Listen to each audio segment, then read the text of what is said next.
बिस्मिल्लाहिर्रहमानिर्रहीम, अस्सलाम वालेकुम Pakistan and a very happy good morning ji. मैं हूं आपकी मेज़बान माहम जाहिद और आप देख रहे हैं अपना फेवरेट शो सुनो पाकिस्तान, जिसमें तमाम देखने वालों को खुश आमदीद कहते हैं। और नाज़रीन, आज की जो सुबह है वो सिर्फ ख़बरों वाली नहीं है, आज की सुबह सवालों वाली भी है। ऐसे सवाल जो कभी आपका दिल दहला देंगे, कभी दिमाग घुमा देंगे और कभी ऐसी खबरें भी आप सुनेंगे जिससे आपको फ़ख्र महसूस होगा।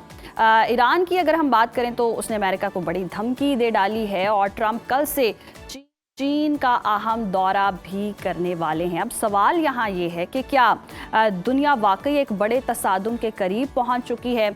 इस हवाले से प्रोग्राम में बात करेंगे और साथ ही साथ बात करेंगे खाना खाते ही नींद क्यों आना शुरू हो जाती है, सुस्ती क्यों हो जाती है, इसे क्या कहा जाता है, ये फूड कोमा है या फिर कोई ऐसी चीज़ है कि जैसे ही हम खाना खाने के लिए एनर्जेटिक मतलब फील करना चाहते हैं लेकिन हम सुस्त हो जाते हैं, तो इसकी क्या वजह है। और इसके साथ साथ क्रिकेट फैंस का जी दिल काफ़ी भारी है, बोझल है।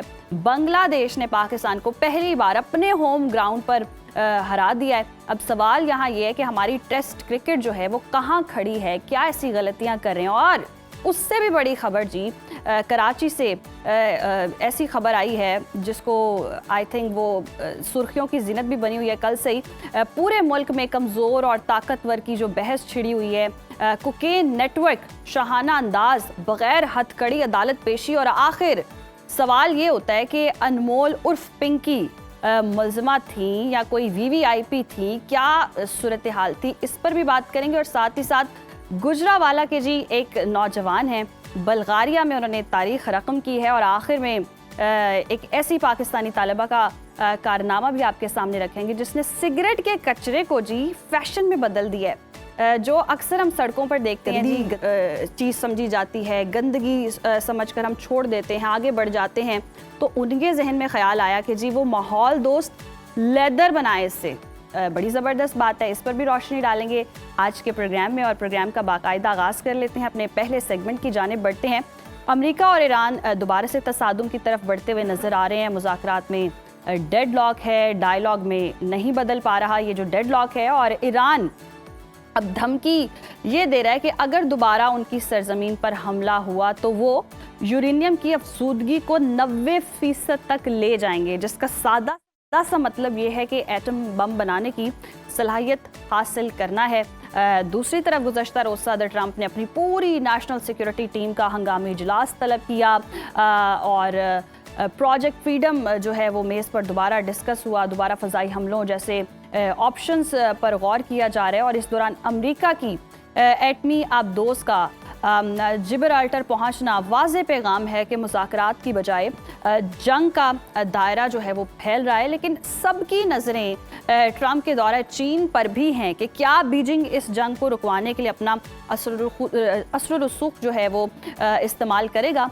इसी अहम सवालात के जवाबात जानने के लिए आज हमारे साथ मौजूद हैं माहिर बैनुल-अक़वामी अमूर शाज़िया साहिबा। बहुत शुक्रिया शाज़िया टीमा साहिबा आपके वक्त का। वेलकम टू सुनो पाकिस्तान।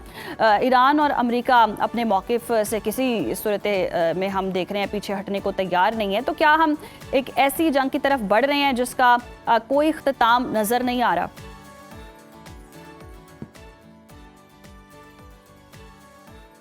लग तो ऐसे ही रहा है कि सारे जो मोहरे हैं वो अपनी अपनी तौर पे जो चालें चल रहे हैं वो दूसरे को नुकसान पहुंचाने के लिए, तो लग तो यही रहा है, जिसमें ख़ास तौर पे अमेरिका की जो बयानात हैं और उनका ये बार बार रीइटरेट करना कि हमने ईरान पे अटैक करना है।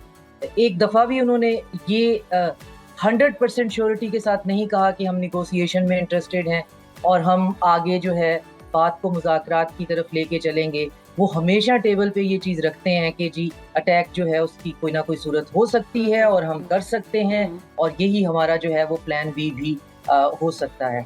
दूसरी तरफ ईरान जो है वो एग्रेशन का शिकार तो है, लेकिन वो लचक नहीं दिखा रहा है, या दूसरे लफ्ज़ों में ये कहा जाए कि वो लचक किस चीज़ पे दिखाए, अपने वॉलंटियर कर दे अपने खुद की अपनी एग्जिस्टेंस को, कि जी अगर आपकी ख्वाहिश है कि मैं एग्जिस्ट ना करूं तो मैं वॉलंटरली जो है वो एग्जिस्ट करना छोड़ देता हूं, तो उसके पास तो यही ऑप्शन है। इसके अलावा तो वो हर चीज़ के ऊपर बात करने के लिए भी तैयार हैं। वो न्यूक्लियर जो है वो डील मस्कत में बाकायदा हो रही थी, वो हर चीज़ पे बात करने के लिए तैयार हैं। दूसरा जो आप इशारा कर रही थी चाइना का विजिट, तो चाइना का विजिट अमेरिका के लिए एक बहुत बड़ा रियलिटी चेक होने वाला है, जिसमें ख़ास तौर पे अमेरिका को ये समझाने की कोशिश की जाएगी कि आपके पास एक डिसेंट ऑफ रैंप का ये लास्ट चांस है, जिसमें हम आपको दो चीज़ें, मेरी अंडरस्टैंडिंग है कि दो चीज़ें दे सकते हैं।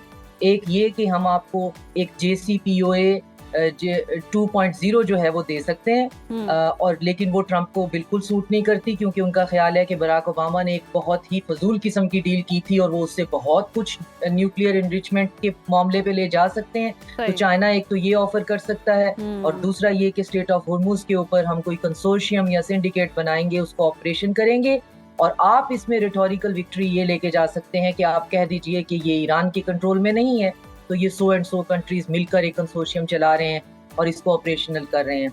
अब ये दोनों चीज़ें जो हैं, ये इनके पास आखिरी एक रास्ता होगा यहाँ से पीसफुली जो है इज्जत के साथ चले जाने का।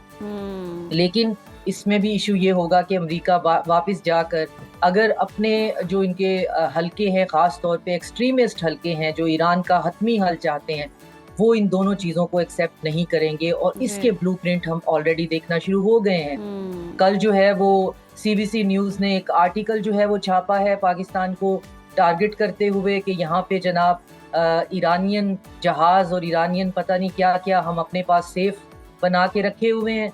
साथ में नेतन्याहू जो है वो एक उसी चैनल पे एक इंटरव्यू में कहता है कि जी पाकिस्तान के अंदर से हमारे ऊपर जो है वो प्रोपोगेंडा की कैंपेन चलाई जा रही है।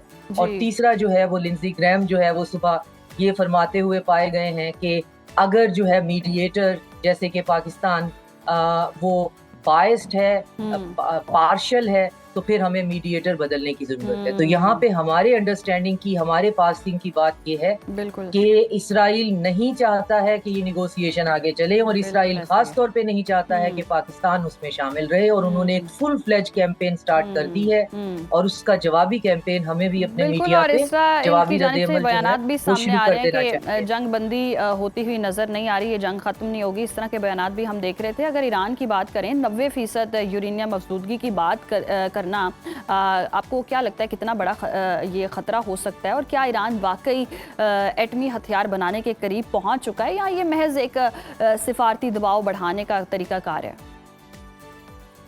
ईरान की अपनी ज़रूरत के लिए, पीसफुल ज़रूरत के लिए, मेडिकल के लिए, एग्रीकल्चर के लिए, इलेक्ट्रिसिटी जनरेशन के लिए आपको 10% से ज़्यादा इनरिच यूरेनियम नहीं चाहिए होती है। ईरान ने ऑलरेडी उसको 60% इनरिच करके उनके पास सेंट्रीफ्यूजेस भी मौजूद हैं, तो वो एक न्यूक्लियर थ्रेशहोल्ड स्टेट हैं जो किसी भी वक्त जब वो डिसाइड करें तो उसके बाद एक टाइम फ्रेम होता है। ये बिल्कुल ऐसे नहीं है कि आपने बटन ऑन एंड ऑफ करना है। तो चंद हफ्तों से लेके माहिरीन कहते हैं कि चंद महीनों तक अगर आपके पास 60 से 70% इनरिच्ड यूरेनियम ऑलरेडी मौजूद है तो आप उसको हथियार जो है की शक्ल दे सकते हैं। तो ये तो ऑलरेडी उनके पास कैपेसिटी भी है, उनके पास माहिरीन भी मौजूद हैं, उनके पास ऐसी लैब्स भी मौजूद हैं। लेकिन उन्होंने इसके बावजूद 60% इनरिच्ड यूरेनियम के बावजूद उन्होंने अभी तक उसे मिलिट्री ग्रेड वेपन में कन्वर्ट नहीं किया। अब अगर वो ये कह रहे हैं सफारती सतह पे कि हम 60 को 90 कर लेंगे, तो टेक्निकली ये बीच में जो पॉइंट्स का फर्क पड़ रहा है उससे कोई फर्क नहीं पड़ता। एक उनके पास 10% की जरूरत है तो 10% होनी चाहिए, और ऑलरेडी 60 कर चुके हुए हैं तो 90 से भी कोई फर्क नहीं पड़ेगा। मसला सिर्फ ये है कि 60 और 90 को मिलिट्री ग्रेड वेपन में कन्वर्ट करने के लिए एक जितना ही टाइम चाहिए होता है। तो अब मसला ये है कि आयतुल्लाह खामेनाई शहीद जो हैं वो फतवा दे चुके हैं। हमारे पास कोई ऐसी इंफॉर्मेशन नहीं है कि मुश्तबा खामेनाई ने उस फतवा के ऊपर कोई इज्तिहाद करवाया है। वो फतवा जो है रिवर्ट हो चुका है। उनका ये कहना है कि न्यूक्लियर बॉम्ब जो है वो इंसानियत के खिलाफ है, हम नहीं बनाएंगे। मेरी अपनी रीडिंग भी ये है कि वो ऐसा नहीं करेंगे। रशिया और चाइना और रीजन के कंट्रीज जो हैं वो भी न्यूक्लियर की जो प्रोलिफरेशन है वो नहीं होने देंगे, मगर लेकिन वो सफारती सतह पर ये बात करते दबाव बढ़ाने की कोशिश करते हैं, या वो ये समझते हैं कि ये अमेरिका की दुखती रग है, तो यहीं से उनको फिर दबाव बढ़ाने की कोशिश कर रहे हैं। बिल्कुल, ये अमेरिका की छेड़ है, क्योंकि वो बहुत दफा आप देखें जब उन पे ये जंग मुसल्लत की गई उससे भी एक दिन पहले वो मस्कत में बैठे हुए 0% इनरिच यूरेनियम पे बात आ चुकी हुई थी। ये हमें ओमान के वज़ीर ख़ारजा ने बाकायदा इंटरव्यू दे के बताया कि ये बात जो है यहाँ तक पहुँच चुकी थी, अगले दिन उन पे अटैक हो जाता है। तो ये उनकी छेड़ बन गई है। पहले बराक ओबामा के साथ उन्होंने डील साइन की जिसमें IAEA के इंस्पेक्टर जो हैं वो ईरान में मौजूद थे, मॉनिटर करते थे कि कोई ऐसा काम नहीं हो रहा, सारा पीसफुल जो है इनका न्यूक्लियर प्रोग्राम है।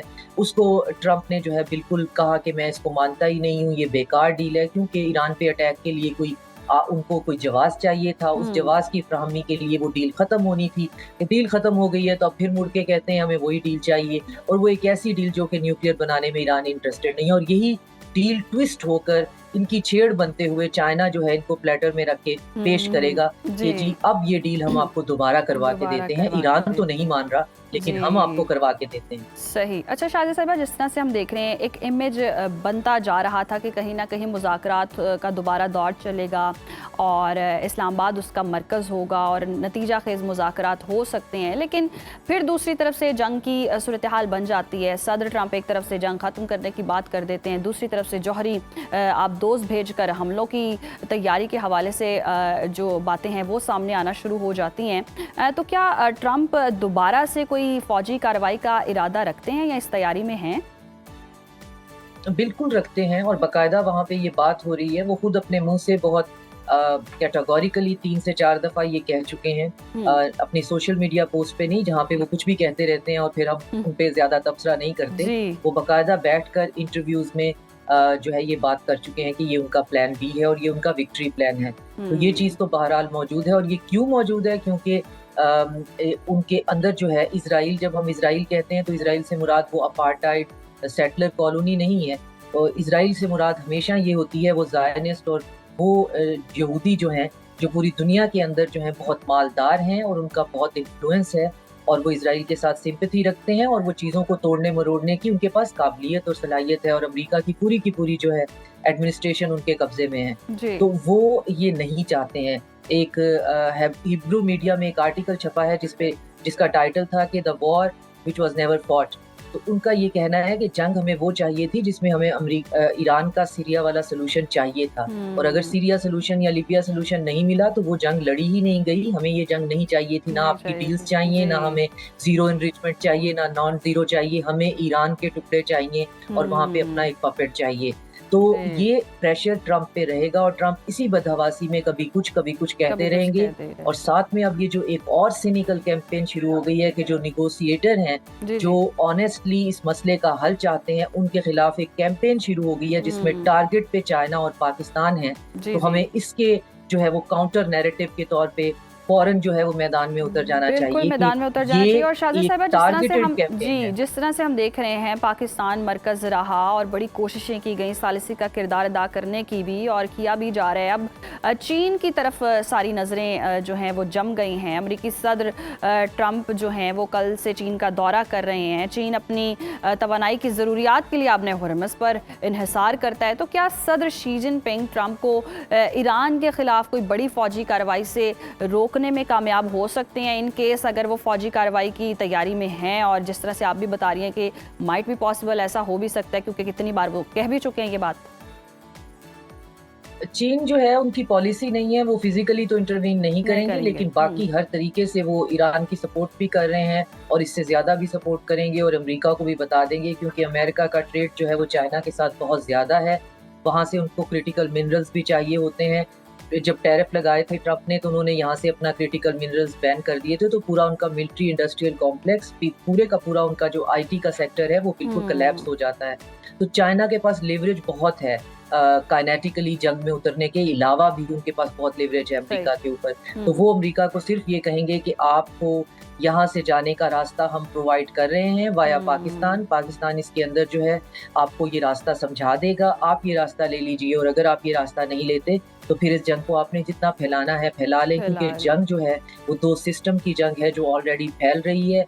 एक जो है वो ब्रॉडर वेस्ट जो है वो ग्लोबल साउथ के साथ ईरान में लड़ रहा है, फिर पूरे का पूरा नेटो और वेस्ट जो है यूक्रेन में रशिया के खिलाफ लड़ रहा है, और अब साहिल के ऊपर शदीद जो है वो जंग स्टार्ट हो गई है, जिसमें वेस्टर्न बैक्ड जो है, खासतौर पे अमरीकी बैक्ड फंडामेंटलिस्ट इस्लामिस्ट जो हैं वहाँ पे माली, बर्किना फासो, चाड और नाइजर के अंदर जो है वो लड़ रहे हैं, जहाँ पे दूसरी साइड पे उन्होंने सपोर्ट ली हुई है, उन कंट्रीज़ ने रशियन वैगनर फोर्सेस की, और टारगेट पे वहाँ पे चाइना के इंटरेस्ट हैं, जो चाइना ने माइनिंग के लिए जो है वो लीज पे माइंस ली हुई हैं क्रिटिकल मिनरल के लिए, और उनका जो पूरा इंफ्रास्ट्रक्चर है। तो साहिल के रीजन में अफ्रीका के अंदर जंग जो है वो लग चुकी है, और इसी जंग का जो है वो ऑफ शूट है। तो दो सिस्टम आपस में लड़ रहे हैं, और एक सिस्टम जो है वो इस मसले को सुलह और सफाई और सही रास्ते से तय करना चाहता है, और दूसरा सिस्टम की समझ में ये आ रहा है कि अगर हम यहाँ से चले जाते हैं तो हमारी हेजमनी पर बहुत बड़ा क्वेश्चन होगा, और हमारी एम्पायर से कोई खौफ नहीं खाएगा।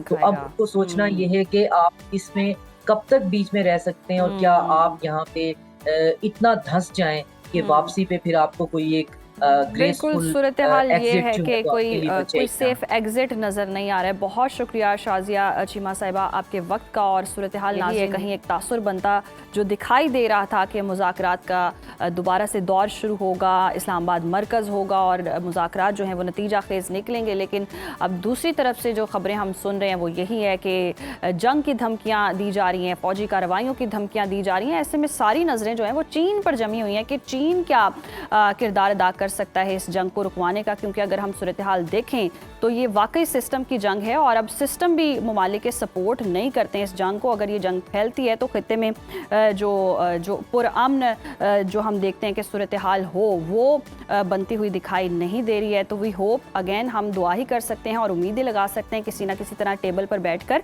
बातचीत हो, और कुछ लो और कुछ दो वाली पॉलिसी अपनाकर इस जंग का खात्मा किसी तरह मुमकिन बनाया जा सके। प्रोग्राम में वक्त हुआ ब्रेक का, आप देखते रहिए सुनो पाकिस्तान। वेलकम बैक नाज़रीन, और आज हम बात करेंगे फूड कोमा की। ये होता क्या है, और अक्सर ऐसा होता है कि खाना खाते ही बस दिल करता है कि सब कुछ छोड़ छाड़ कर लंबी तान कर सो जाए, और अक्सर दोपहर में तो ख़ास तौर पर ऐसा होता है जैसे ही जिस्म की सारी ताकत अचानक लगता है कि ख़त्म हो गई है। और आप यकीन करें हमारे आधे से ज़्यादा तो कुछ देखने वाले ऐसे होंगे जो इस वक्त यही महसूस कर रहे होंगे कि नाश्ता कर लिया है, बस अब थोड़ा सा सो जाएं फिर उठ जाएं। मतलब नींद पूरी करके आप फिर खाते और फिर सोने वाली कैफियत हो जाती है। हम इसे आम ज़ुबान में तो कहते हैं कि जी सुस्ती हो गई है, लेकिन मेडिकल की दुनिया में इसे फूड कोमा भी कहा जाता है, और भी बहुत कुछ कहा जाता है। जानने की आज कोशिश भी करेंगे। और इस कैफियत में पेट तो भर जाता है मगर दिमाग काम करना कम कर देता है, और तवानाई मिलने के बजाय हम सुस्त होने लगते हैं। और इसी पहेली को आज सुलझाने के लिए हमारे साथ मौजूद हैं मारूफ माहिर ग़िज़ाई डॉक्टर अली साहिबा। उनसे जानेंगे जी ये फूड कोमा होता क्या है, इसके नुकसान क्या हैं, और इससे बचा कैसे जा सकता है।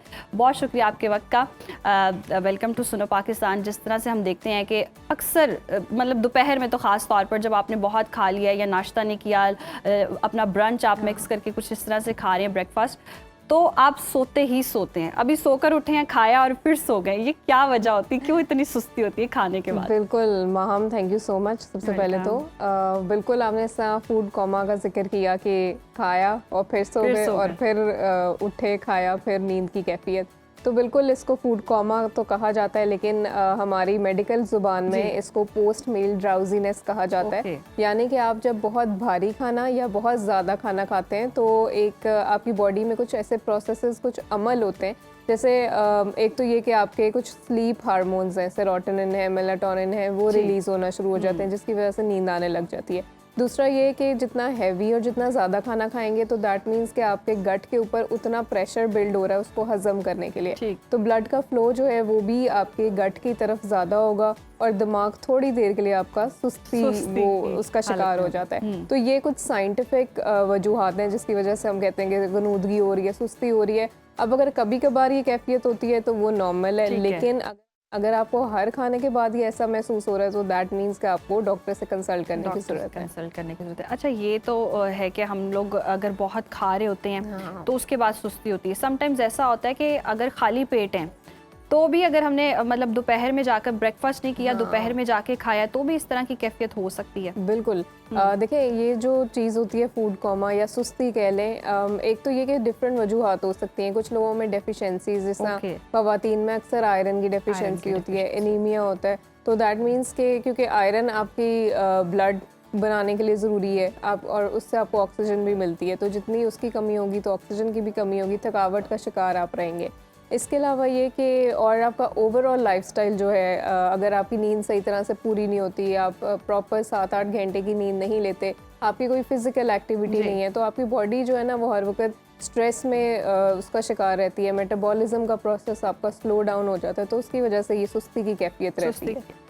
तो फिर ये क्या होता है कि हम रात में जब खाते तो हम जागते रहते हैं ये कुछ ऐसा नहीं हो सकता कि बहुत खा लें रात में सो जाएं? वो हमारी क्योंकि ओवरऑल जो लाइफस्टाइल है वो हमने बहुत ज़्यादा डिस्टर्ब कर लिया है। पूरा दिन कुछ नहीं खाना, रात को ही एक बड़ा प्रॉपर मील जो है वो लेना है, और फिर जाहिर है आपकी अगर नींद भी डिस्टर्ब है, आप दिन में सो रहे हैं और रात को जाग रहे हैं और रात को ही खाना आप खा रहे हैं, तो वो ये तो डिपेंड करता है कि आप अपनी रूटीन को किस तरह लेके चल रहे हैं। सही। अच्छा, हम अगर अपनी डाइट में देखें, प्रोटीन हो गए या फिर फिटनेस के लिए कोई भी अज्जा जो आप समझती हो कि ये खाना चाहिए, इसका इंटेक बहुत ज़्यादा होना चाहिए तो सुस्ती नहीं होती? ये बड़ा ज़रूरी आपने सवाल किया है, और ये हमें अवेयरनेस देने की बड़ी ज़रूरत है। अब मेन जो हमारे न्यूट्रिएंट्स होते हैं खाने में, कार्बोहाइड्रेट्स, फैट्स और प्रोटीन्स होते हैं। हम फूड कोमा की बात करें तो उसके हवाले से ही मैं यहाँ बताती चलूँ कि कार्बोहाइड्रेट्स जो है जब आप खाते हैं रोटी चावल वगैरह, तो आपकी बॉडी में ग्लूकोज बनती है। अब उस ग्लूकोज को बैलेंस करने के लिए इंसुलिन प्रोड्यूस होती है, तो जब आप जितनी ज़्यादा ये कार्बोहाइड्रेट्स का इस्तेमाल करेंगे उतनी ज़्यादा इंसुलिन प्रोड्यूस होगी, वो ग्लूकोज को बैलेंस करने की कोशिश करेगी, और एकदम से आपकी फिर शुगर, पहले शुगर स्पाइक हुई और फिर इंसुलिन की वजह से शुगर डाउन हो जाएगी। तो ये वजह है कि जब आप बहुत कार्ब्स वाली डाइट लेते हैं, बहुत रोटी चावल पास्ता सीरियल्स ये वाली चीज़ें बहुत ज़्यादा मिकदार में लेते हैं, तो आपकी शुगर फिर एकदम से लो होती है। इसके अलावा चिकनाई वाली चीज़ें, फैट्स जो है वो भी डाइजेस्ट होने के लिए आपकी बॉडी को एक्स्ट्रा एफर्ट करनी पड़ती है, तो उसमें भी उसके बाद भी फिर आपकी ये फूड कोमा वाली कैफियत होती है। तो सबसे बेहतरीन डाइट वही होगी जिसमें प्रोटीन चिकन एग्स उसका इस्तेमाल हो, और साथ में फाइबर, फल और सब्जियां, क्योंकि वो लाइट भी होती हैं, न्यूट्रिएंट्स विटामिन्स और मिनरल्स भी आपको मिलते हैं जो आपको एनर्जेटिक रखते हैं, और फिर ये इस तरह की सुस्ती भी नहीं होती। अच्छा आमना, ये इन सारी बातों से ये तो मुझे अंदाज़ा हो गया कि हमारा जो खाना है वो नींद को किस तरह से कंट्रोल कर रहा था, तो मूड को भी कोई कंट्रोल कर रहा होता है कि मतलब आप खाएं, आप बड़े चिड़चिड़े, आप ये खा लें तो आप बेहतर फील करेंगे? बिल्कुल, आपने अक्सर मैं इसकी एक मिसाल आपको देती हूँ कि जब क्रेविंग्स हो रही होती हैं या बोर हो रहे होते हैं तो दिल करता है कि कुछ मीठा ऑर्डर कर लें या बाहर जाके आइसक्रीम खा लें, और फ़ौरन से फिर मूड अच्छा हो जाता है। और वो एक अलग बात है कि फिर गिल्ट भी होना शुरू हो जाता है कि हमने इतनी कैलोरीज ले ली हैं। लेकिन ये बात साबित करती है कि आपके मूड के ऊपर आपके हैप्पी हार्मोन्स जो हैं, एंडोर्फिन्स बेसिकली, वो रिलीज होते हैं जब आपका कोई अच्छा टेस्टी डिलिशियस मील आप खाते हैं और जो आपको सेटिस्फाई करता है, तो फिर वो ये हार्मोन्स का भी इसमें लेकिन मूड को हैप्पी करने के लिए सिर्फ मीठा ही क्यों, मतलब खास तौर पर ना मीठे की ही क्रेविंग होती है। आप चिड़चिड़े या कुछ भी है ना तो आप आइसक्रीम या कुछ चॉकलेट खा लें तो आप बेहतर फील करते हैं। बस वो साइकोलॉजिकल भी है थोड़ा सा, क्योंकि हमने अपनी जो एक खुशी का जो एलिमेंट है ना उसको एसोसिएट किया मीठे से। कि कोई भी अचीवमेंट छोटी से छोटी है तो चलो सेलिब्रेट करते हैं, केक मंगवा लो, कुछ मीठा खा लो। तो एक तो ये साइकोलॉजिकल भी है, दूसरा जो मीठा होता है ना उसका टेस्ट जो है वो ऑब्वियसली स्ट्रॉन्ग होता है बाकी निस्बत नमकीन चीज़ों के, और दूसरे तो इसलिए भी टेस्ट बड्स जो हैं वो ज़्यादा प्रेफरेंस मीठे को ही देते हैं। और अगर इन केस जैसे खाना आपने खाया है और आपको सुस्ती हो रही है, ऐसे में मीठा खा लें तो तभी इसी वजह से कहा जाता है कि खाना खाने के बाद आप कुछ गुड़ खा लें या मीठा खा लें तो बेहतर फील करते हैं। नहीं, ये तो सुन्नत भी है कि आप कुछ मीठा लें, लेकिन उसमें डिपेंड करता है कि आपने अगर तो बहुत हैवी खाना खाया और उसके बाद सुस्ती हो रही है और फिर आप मीठा भी, कुछ लोग फुल उनको डिज़र्ट चाहिए होती है, प्रॉपर एक मील है वो भी, तो वो फिर आप जो है ना अपना मज़ीद काम ख़राब करेंगे। आपने ऑलरेडी हैवी मील लिया और फिर दोबारा से आप मीठा भी ज़्यादा मिकदार में लेंगे तो अगेन वही बात है कि इंसुलिन ज़्यादा प्रोड्यूस होगी, फिर शुगर डाउन होगी। तो उस तरह से नहीं आपने करना, आप हेल्दी मीठा लें और पोर्शन कंट्रोल करके, जैसे आप 1 से 2 खजूरें ले लें, कोई एक आधा फल ले लें, हेल्दी मीठा और अच्छी मिकदार में। अच्छा, किस एज में ये जो फूड कोमा वाला फैक्टर है ये बढ़ जाता है? क्योंकि हम बच्चों में देखते हैं बच्चे तो सारा दिन खाते हैं और फिर सारा दिन एक्टिव भी रहती है। बिल्कुल, इसका एज से ज़्यादा ताल्लुक जो है ना वो फिज़िकल एक्टिविटी के साथ है। मतलब अगर आप एज के साथ साथ अपने आप को फिज़िकली एक्टिव रखें, वर्जिश जो है वो आप रेगुलर करें, वॉक एक्सरसाइज रेगुलरली करें, तो फिर ये फूड कोमा जो है वो इसके ऊपर डिपेंड करता है। अब चाहे वो कोई 60-70 साल का अफराद हैं या फिर कोई यंग बंदा है या बच्चे हैं, अगर फिजिकल एक्टिविटी आपने अक्सर देखा होगा जो ऑफिस में भी लोग होते हैं वो लंच करते हैं और उसके बाद उनको बहुत नींद आ रही होती है और फिर चाय या कॉफ़ी जो है वो ज़रूरी हो जाती है। तो उसकी यही वजह है कि पूरा दिन बैठे रहना, ब्लड की सर्कुलेशन नहीं हो रही, ब्लड का फ्लो नहीं हो रहा, तो इसलिए फिर फूड कोमा ज़्यादा महसूस होने लगता है। तो इट डिपेंड्स कि आपकी फिजिकल एक्टिविटी कैसी है। सही। अच्छा, कहा जाता है कि दोपहर में कलूला थोड़ा सा, मतलब आप सो लें, आप कोई नैप ले लें, पावर नैप ले लें, लेकिन समटाइम्स ऐसे होता है आपने खाया भी बहुत ज़्यादा होता है, खाने के बाद वो सुस्ती भी हो रही होती है, वो किस तरह की नींद होती है? कोई हेल्दी स्लीप है या फिर ये ख़तरनाक है? हम फिर उसको रोकने के लिए कॉफ़ी का इस्तेमाल करते हैं, चाय का इस्तेमाल करते हैं, तो ये डेंजरस है या फिर थोड़ा सेफ़ है? बिल्कुल, कैलूला का जो कॉन्सेप्ट है वो बिल्कुल आपको करना चाहिए, अपनी बॉडी को थोड़ा रेस्ट देना चाहिए। लेकिन उसमें ये कि ये नहीं कि आपने बहुत टिका के खाया है, हैवी खाया और अब आपने नींद भी अपनी पूरी करनी है, नींद आ रही है। आपने सबसे पहले तो अपनी डाइट में तवाज़ुन रखनी है, हेल्दी रखनी है। ठीक है। फल और सब्जियों का, सलाद का इस्तेमाल आपने लाजमी करना है। अच्छी डाइट लें, नट्स रोज़ाना की बुनियाद पे खाएं, दूध सोने से पहले उसका इस्तेमाल करें, और फिर और खाने के फ़ौरन बाद आपने लेटना नहीं है। हाँ, क्योंकि ये ज़्यादा सुस्ती। बिल्कुल, क्योंकि आपके स्टमक में एसिड्स प्रोड्यूस हो रहे होते हैं जिसने खाने को हजम करना होता है, तो अगर फ़ौरन से लेट जाएंगे तो वो फिर ऊपर की तरफ आपके सारे जो एसिड्स हैं वो आने शुरू हो जाते हैं, और अक्सर लोगों को एसिड रिफ्लक्स, तेज़ाबियत जिसको हम कहते हैं, वो महसूस होती है। तो इसीलिए फ़ौरन से खाना खा के लेटना नहीं, या तो आप कुछ देर बैठे रहें या फिर 10-15 मिनट की हल्की फुल्की वॉक कर लें, और उसके बाद फिर अगर आपने कैलूला करना है या जिस तरह से भी वो आप कर सकते हैं। ठीक। अच्छा, हम देखते हैं कि अक्सर हम खाना खाते हैं तो सैलड मिस कर देते हैं, या तो बहुत सैलड पे फोकस होता है या फिर बिल्कुल उस पर फोकस नहीं होता। ये हेल्पफुल होती हैं, मतलब फ्रेश अगर आप वेजिटेबल साथ उसका इंटेक कर रहे हैं तो वो सुस्ती को कम कर सकें? बिल्कुल, जिस तरह मैंने शुरू में भी कहा कि फाइबर जो है ना वो बड़ी अच्छी चीज़ है फूड कोमा के लिए ख़ास तौर पे, क्योंकि जितनी चिकनाई वाली और हमारे क्योंकि जो रूटीन के खाने होते हैं हम उसमें ऑयल का, तेल का बड़ा इस्तेमाल करते हैं, जो सब्जियां उसको भी इतना भून के बनाते हैं कि वो न्यूट्रिएंट्स सारे मर जाते हैं। तो इस केस में तो सलाद का इस्तेमाल बहुत ज़्यादा ज़रूरी है, क्योंकि फाइबर जो है ना वो जब आप लेते हैं तो आहिस्ता आहिस्ता आपकी बॉडी में ग्लूकोज रिलीज़ होती है, तो शुगर नॉर्मल रहती है आपकी, और जब शुगर नॉर्मल रहेगी तो ये फूड कोमा और ये सुस्ती, ये चीज़ें नहीं होंगी। तो इसलिए ज़रूरी है कि सलाद का इस्तेमाल करें, और 1 कप सलाद आपने अपने मेन मील्स के साथ लेना, चाहे वो लंच हो चाहे वो डिनर हो। अच्छा, हम जैसे प्रोफेशनल्स के लिए जिन्होंने ऑफिस जाना है, अब मैं अपना मसला डिस्कस कर लूँ कि सुबह में जैसे अगर नाश्ते का दिल नहीं कर रहा है, अगर इन केस बहुत ज़ोर ज़बरदस्ती करके आपने नाश्ता कर लिया, उसके बाद फिर प्रोग्राम में नींद आना शुरू हो जाए और इतना एनर्जेटिक फील ही ना हो पाए, तो इसमें सबसे पहले आप मुझे ये बताएं कि आप नाश्ते में लेती क्या है? नाश्ते में मुझे होता है कि मैं खजूर खा लूँ, कि जल्दी में है तो एटलीस्ट मेरी मामा जैसे कहती खाली पेट नहीं आपने जाना, तो कुछ ये होता है कि खजूर ले ली या फिर योगर्ट खा लिया, कुछ चिया सीड्स, पुडिंग, ये वो सब चीज़ें खा ली, तो वो तो मैं इतना हो जाता है, लेकिन जैसे यहाँ पहुँचे ना नींद आना शुरू हो जाए।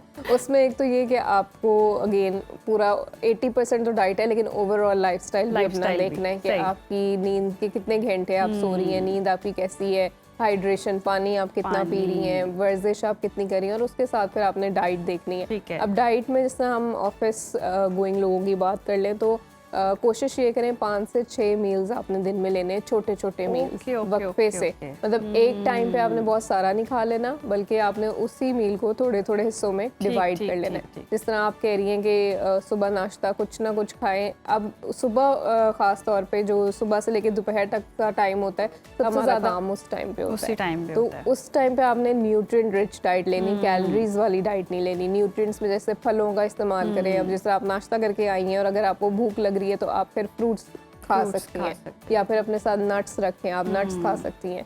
और नाश्ता भी जो है कोशिश करें उसमें अंडे का इस्तेमाल, जिस तरह से प्रोटीन मैंने कहा बहुत ज़रूरी है, तो प्रोटीन रिच नाश्ता जो है वो आपका होना चाहिए। तो अगर इस तरह से वक्फे के साथ आप खाते रहेंगे तो एनर्जी आपकी मेंटेन भी रहेगी। ठीक हो गया, बहुत शुक्रिया आमना आपके वक्त। और वाकई पाकिस्तानी तो ख़ास तौर पर ईट स्लीप रिपीट वाले जोन में रहते हैं, लेकिन ये कि अगर एतदाल में खाएं, मुनासिब खाएं और अच्छा खाएं, हेल्दी डाइट रखें और एक्सरसाइज साथ साथ करें, तो उस तरह से सुस्ती नहीं होगी। और मीठे पे थोड़ा हाथ हल्का रखें, ताकि ये ना हो कि आप एक्टिव रहने के लिए मीठा खाते हैं और फिर बॉडी को बहुत ज़्यादा नुकसान भी इसका उठाना पड़ता है।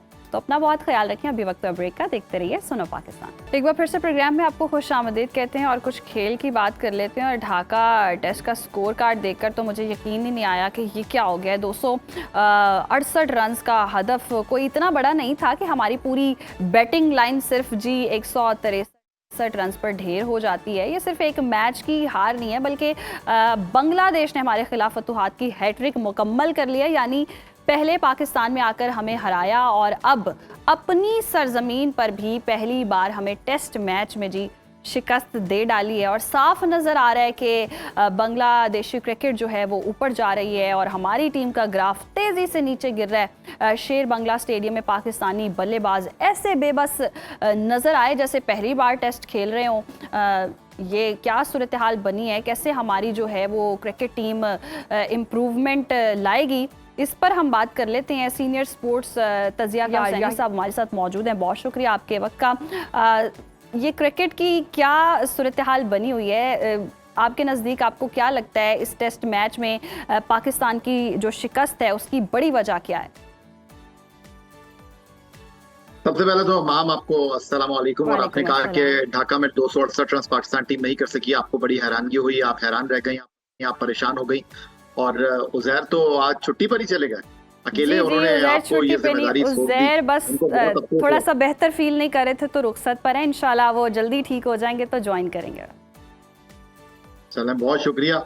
इस परफॉर्मेंस के बाद तो उज़ैर की तबीयत खराब हो गई, बहुत सारे खिलाड़ियों की तबीयत खराब हो जानी चाहिए थी जी बिल्कुल। जहाँ तक आपने बात की है पाकिस्तान टीम की परफॉर्मेंस के हवाले से, तो माहम न पाकिस्तान क्रिकेट खत्म हुई है, न बांग्लादेश की क्रिकेट पाकिस्तान से बेहतर हो गई है। बात यह है कि कुछ शहर के लोग भी जालिम थे, खुद को भी कुछ मरने का शौक था। जैसे खिलाड़ी हैं वैसी टीम है। और हमारे कप्तान सिर्फ ये कहकर जो है वो प्रेस कॉन्फ्रेंस में जिम्मेदारी पूरी नहीं कर देते कि मैं शिकस्त की जिम्मेदारी कबूल करता हूँ। तो बात यहाँ पर यह है कि ना हमारे सीनियर प्लेयर से कुछ हो रहा है, ना हमारे जो बल्लेबाज हैं उनसे रन हो रहे हैं, ना हमारे बॉलर की गेंद जो है वो विकेट तक रफ्तार के साथ पहुंच रही है। बहुत सारे मसाइल हैं और इन मसाइल में हमारी टीम जो है वो कहीं दिखाई दे नहीं रही और सामने वाली टीमों की परफॉर्मेंस सामने आ रही है। 30 महीने में 15 टेस्ट मैच पाकिस्तान खेला है, 11 टेस्ट मैच पाकिस्तान हारा है। और मुझे बिल्कुल भी हैरानगी नहीं है पाकिस्तान टीम की बांग्लादेश में इस नाकामी के ऊपर, क्योंकि यहाँ पर टेस्ट क्रिकेट को जो है वो सिर्फ एक टेस्ट के तौर पर लिया जा रहा है। और जब तक ये रविश बरकरार रहेगी, जब तक ये नजरिया रहेगा, जब तक ये सोच रहेगी कि जनाब पाकिस्तान टीम में शामिल हो जाओ, TADA बना लो, मैच फीस ले लो और टेस्ट मैच खेल लो, तो तब तक यही होता रहेगा। सही याहिया साहब, आपने कहा जब तक, अब ये जब तक, तब तक, कब तक का हम इंतज़ार करें कि पाकिस्तानी टीम हमें कोई सरप्राइज करे, कोई जीत कर दिखाए, हमारा भी सर फख्र से बुलंद हो? माम देखिए, खेल में दो ही चीजें हैं, हार और जीत। दो टीमें मैदान में उतरती हैं, एक जीतती है और एक हारती है, और दोनों ही टीमें जीत के लिए मैदान में उतरती हैं। कोई अच्छा खेल कर हार जाता है तो उसको कहते हैं कि जनाब इसने मुकाबला बहुत अच्छा किया, और जो बिल्कुल गिव अप कर देता है वो हमारी टीम की तरह है। और आपने कहा कि जब तक तब तक चलता रहेगा, जब तक हम मखसूस खिलाड़ियों के गिर्द घूमते रहेंगे, उनके गिर्द कोलू के बैल की तरह चक्कर लगाते रहेंगे, तब तक ये सिलसिला जारी रहेगा। शान मसूद टीम के कप्तान है, अब आई थिंक उनका बहुत वक्त हो चुका है। 15 टेस्ट मैचों में वो 11 टेस्ट मैच हार गए हैं। बहुत होते हैं 15 टेस्ट मैच। अगर तो वो खुद कुछ कर रहे होते तो बात समझ आती। आपके सामने बांग्लादेश के कप्तान शेर बंगला नेशनल स्टेडियम ढाका में नाजमुल हसन शंटो पहली इनिंग में 101, दूसरी इनिंग में इंतहाई वैल्यूएबल 87 रन उन्होंने स्कोर किए। दूसरी तरफ आपके कप्तान हैं शान मसूद, पहली इनिंग में 9, दूसरी इनिंग में 2 रन। और फिर उनकी तो गलतियां हैं ही, और उनको अब अगर आप सेकंड टेस्ट मैच की टीम बनाने जाते हैं तो मुझे तो लगता है कि उनको ही बाहर बैठा देना चाहिए। लेकिन आई थिंक मेरा ख्याल है कि उनको अच्छे तरीके से फेयरवेल टेस्ट दे देना चाहिए सिलहट का, लेकिन उनकी अब टीम में जगह बन नहीं रही। फिर हम बात करते हैं कि जी हमारे सीनियर खिलाड़ियों की कारकर्दगी भी आपके साथ शेयर कर लेता हूँ। रिजवान ने 30 महीने में पाकिस्तान के लिए 14 टेस्ट मैच खेले हैं, और इन 14 टेस्ट मैचों में पाकिस्तान 10 टेस्ट मैच हारा है।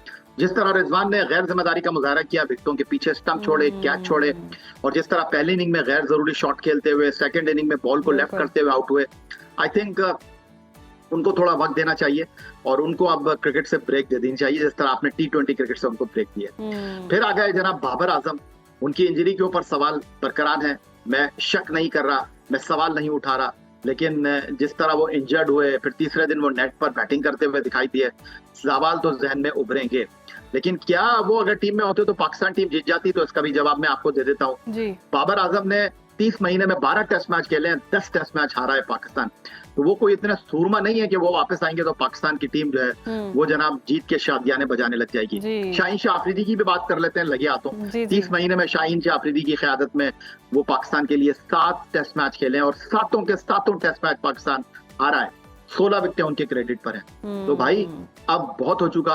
अब बाबर, शाहीन, रिजवान टेस्ट टीम में इनको आप थैंक यू कहें, आगे देखें, आगे बढ़ें और हार जाए भले से, लेकिन अगर हार जाए तो नई टीम के साथ आते हैं। बिल्कुल, ये हम हार रहे हैं लेकिन हार से कुछ सीख नहीं ना रहे हैं। 2024 में हमने देखा होम ग्राउंड पर हारने के बाद भी हमने कुछ नहीं सीखा। तो क्या पीसीबी की पॉलिसीज इस मुसलसल नाकामी की जिम्मेदार हैं? उनको पॉलिसी को चेंज करने की ज़रूरत है। खिलाड़ी तो आप कह ही रहे हैं कि अब इनको टाटा बाय बाय कर देना चाहिए। नहीं, टाटा बाय बाय नहीं कह रहा मैं कह रहा हूँ कि इस वक्त हालात और वाकयात इस बात का खुलासा कर रहे हैं कि इनसे नहीं हो पा रहा। तो जब हो नहीं पा रहा तो फिर इनको फिलहाल आप साइड में कर दें, किसी और को मौका देते हैं। जहां तक आप पाकिस्तान के दोस्त की बात कर रही हैं, तो देखिए नजम अजीज सेठी से भी मसला था लोगों को, चौधरी ज़का अशरफ से भी मसला था, एहसान मानी से भी मसला था, और अब सैयद मोहसिन रजा नकवी से भी मसला है। ये पॉलिसी जरूर बनाते हैं लेकिन ग्राउंड में तो टीम खेल रही है ना भैया। बिल्कुल ऐसे ग्राउंड में तो खिलाड़ी खेल रहे हैं ना, नकवी साहब थोड़ी खेल रहे हैं, आकिब जावेद थोड़ी खेल रहे हैं। लेकिन बात बहुत सीधी सी है कि इनके काम के तरीका कार के ऊपर आप उंगलियां उठाते हैं और आप बाबर आजम को ड्रॉप कर देते हैं। तो होता यह है कि हमने देखा कि जनाब एक मखसूस मीडिया कैंपेन कंपनी जो है वो मखसूस खिलाड़ियों को सपोर्ट करती है। आप उन खिलाड़ियों को टीम से बाहर निकालने की बात करते हैं तो वो आपको सोशल मीडिया पर आकर गालियां देते हैं, जाली अकाउंट से आपको बुरा भला कहते हैं, कोई फर्क नहीं पड़ता। पाकिस्तान के लिए ये सहना, ये बर्दाश्त करना, क्योंकि ये जो लोग सोशल मीडिया पर है बेचारे अपना नाम तक तो वो दे नहीं सकते, बेचारे अपनी तस्वीर तक तो लगा नहीं सकते, जाली अकाउंट के साथ वो आते हैं और वो कैंपेन का हिस्सा बनते हैं। तो अगर सोशल मीडिया पर ही इन खिलाड़ियों को क्रिकेट खिलानी है तो भाई इन खिलाड़ियों की जो है वो सोशल मीडिया पर ही परफॉर्मेंस आप देख लें। और इन चंद लोगों की वजह से पाकिस्तान क्रिकेट को बड़ा नुकसान पहुंचा है और अल्लाह अल्लाह करके बाबर आजम से पाकिस्तान टीम जो है उनकी कप्तानी गई। दुरुस्त फैसला था शान मसूद को लाने का, लेकिन इंतहाई अफसोस के साथ कहना पड़ता है कि शान मसूद ने इस गोल्डन अपॉर्चुनिटी से अपने आप को फैज़याब नहीं किया और अब उनके ऊपर भी उंगलियां उठ रही हैं जो बिल्कुल बजाय। बाकी रही इन खिलाड़ियों की बात, तो पेशेवराना जब तक इनका अंदाज नहीं आएगा, जब तक ये अच्छा नहीं खेलेंगे, जब तक इनका एहतसाब नहीं होगा, ये मामला, ये सूरत हाल ऐसे ही चलती रहेगी। बिल्कुल जाहिर साहब, आपने सोशल मीडिया की बात की है, वहाँ तो चलें कुछ ना कुछ गेम्स चलती रहती हैं लेकिन असल कारकर्दगी तो ग्राउंड पर ही नज़र आती है। जैसे आप भी कह रहे हैं कि खिलाड़ियों को परफॉर्म करने की ज़रूरत है, वो परफॉर्मेंस पे उस तरह से काम नहीं हो रहा है। तो टेस्ट टीम में सबसे ज़्यादा आपको क्या लगता है किस शोबे में बेहतरी दरकार है? बैटिंग में, बॉलिंग में, फील्डिंग में कहाँ ज़्यादा काम करने की ज़रूरत है? हम कहाँ ज़्यादा वीक हैं? जहाँ देखेंगे वहाँ दूर तक देखेंगे, दूर तक मसाइल नजर आएंगे। बल्लेबाजी आपके बल्लेबाज कर नहीं पा रहे, बॉलिंग आपसे हो नहीं रही, फील्डिंग आप कर नहीं पा रहे, कप्तानी वहां पर सवालिया निशान है। तो लातादाद मसाइल हैं। आपने डॉक्टर को नब्ज दिखाई है, आप उनको कह रहे हैं कि मेरे सर में भी दर्द है, आप उनको कह रहे हैं मेरे पेट में भी दर्द है, आप उनको कह रहे हैं मेरी तबीयत भी बोझल है। तो डॉक्टर आपके किस किस मर्ज का इलाज करे? या तो मर्ज जो है ये नहीं कह रहा कि लाइलाज है, लेकिन अब मरीज को आराम करने के लिए बेड पर लिटा दें और जरा ताज़ा दम लोगों को लेकर आए। बिल्कुल, फ्रेश लोगों को भी मौका दें और जो वाकई परफॉर्म नहीं कर पा रहे उनको थोड़ा रेस्ट दे दें, रिलैक्स कर दें ताकि वो कुछ ट्रेनिंग कर सकें, कुछ प्रैक्टिस कर सकें और कुछ कारकर्दगी भी दिखा सकें। बहुत शुक्रिया याया साहब आपके वक्त का। और जिस तरह से हम देख रहे हैं देश उरूज पर जा रहा है ये कहना दुरुस्त होगा और पाकिस्तान जो है वो कहीं ना कहीं क्रिकेट हम देख रहे हैं ज़वाल का शिकार होती दिखाई दे रही है। मसाइल ही मसाइल हैं, जैसे से जिस तरह से याया साहब ने भी कहा कि दूर तक देखें तो मसले ही मसले नज़र आते हैं और एक डॉक्टर को आप जब दिखाने जाते हैं, नब्ज़ का मसला बताएंगे, सर दर्द बताएंगे, बुखार बताएंगे, हर चीज़ बताएंगे तो वो फिर पेशेंट को रेस्ट ही कहेगा। तो अब इन खिलाड़ियों को भी थोड़ा रेस्ट देनी चाहिए और नए आने वालों को चांस देना चाहिए ताकि वो कुछ परफॉर्म कर सकें और कुछ अच्छा खेल सकें और पाकिस्तान का जी कोई नाम रोशन कर सकें। कोई अरसा ही हो गया हमने सुना हो कि पाकिस्तान जीत कर आया है और कोई ट्रॉफ़ी जीत कर आया है तो हम भी कोई मिठाइयाँ तकसीम कर रहे हैं, लेकिन अफसोस के साथ ही कहना पड़ता है कि पाकिस्तान हार गया और बांग्लादेश से भी अब हार गया। तो फिर वाकई हमारे लिए सोचने की बात है, कोई पॉलिसी बनाने की बात है या फिर खिलाड़ी बदलने की बात है। अफसोस तो है लेकिन अब ब्रेक पर ही चलते हैं, यही मेरे ख्याल से बेहतर है। देखते रहिए सुनो पाकिस्तान। Welcome back. और नाज़रीन, अब एक ऐसे मामले को डिस्कस कर लेते हैं जो कल से ही खबरों की ज़ीनत बना हुआ है। फिल्मों में तो हम बहुत से ड्रग लॉर्ड्स देखते हैं, लेकिन कराची की सड़कों पर एक ऐसी कोकेन साल से घूम रही थी जिसने पुलिस को बरसों से चकराए रखा। अनमोल उर्फ पिंकी, जिसके बारे में कहा जा रहा है कि वो सिर्फ डीलर नहीं बल्कि खुद एक चलती फिरती कोकेन लेबॉर्ट्री थी। लेकिन इससे भी ज़्यादा हैरत अंगेज़ वो मनाजिर थे जो गुज़श्ता रोज़ हमने सिटी कोर्ट कराची में देखे जी। आंखों पर काला चश्मा है, हाथ में मिनरल वाटर की बोतल है और ऐसे पूरे एतमाद अंदाज, इतने कॉन्फिडेंस के साथ वो एंट्री मारती हैं जैसे कोई तफ्तीश के लिए नहीं आई हैं, बल्कि किसी रेड कारपेट पर जी उनका कोई इवेंट होने जा रहा है और स्वागत किया जा रहा है, वेलकम किया जा रहा है। और ऐसे लग रहा था जैसे कानून इसके सामने बेबस खड़ा है और ख़ुद वेलकम कर रहे हैं, रास्ता दे रहे हैं। हद तो ये है कि उनकी एक ऑडियो भी जी वायरल हो रही है जिसमें वो बड़े फ़ख्र से कह रही हैं कि 9 साल से मेरे पीछे हो मगर पकड़ नहीं पा रहे हो। ये तकब्बुर बताता है कि उनके पीछे कितने बड़े बड़े हाथ होंगे, कितने बड़े बड़े नाम होंगे। वाकई ये मामला काफ़ी संगीन है और इतनी देर क्यों लग जाती है भाई ऐसी गिरफ्तारियों में। इस पर डिस्कस कर लेते हैं। वज़ीर दाखिला सिंध ज़ियाउल हसन लंजार साहब हमारे साथ हैं। बहुत शुक्रिया आपके वक्त का। सर, हम देखते हैं मामला जो है वो अरसा दराज चलता रहता है, चीज़ें भी सामने आ जाती हैं, शवाहिद भी मिल जाते हैं, ये नेटवर्क काम करता रहता है, लेकिन गिरफ्तारियाँ इतनी लेट होती हैं। क्या वजह है? अरसा दराज से हम सुनते भी आ रहे हैं, देखते भी आ रहे हैं, लेकिन गिरफ्तारी वाला अमल बहुत स्लो है। देर आए दुरुस्त आए, मैं तो ये कहूँगा। लेकिन ये बात क्लियर है कि इसको क्रेडिट सिंध गवर्नमेंट को, सिंध पुलिस को जाता है कि एक ही खातून को अरेस्ट किया गया है जो कि एक लीथल किस्म का नशा बना रही थी। She is a maker of narcotic और ये कोई अपना ही सिंथेटिक ड्रग बना रही है जिसको वो पेश करके और काफ़ी अपने इन्होंने बनाए हुए हैं नेक्सस।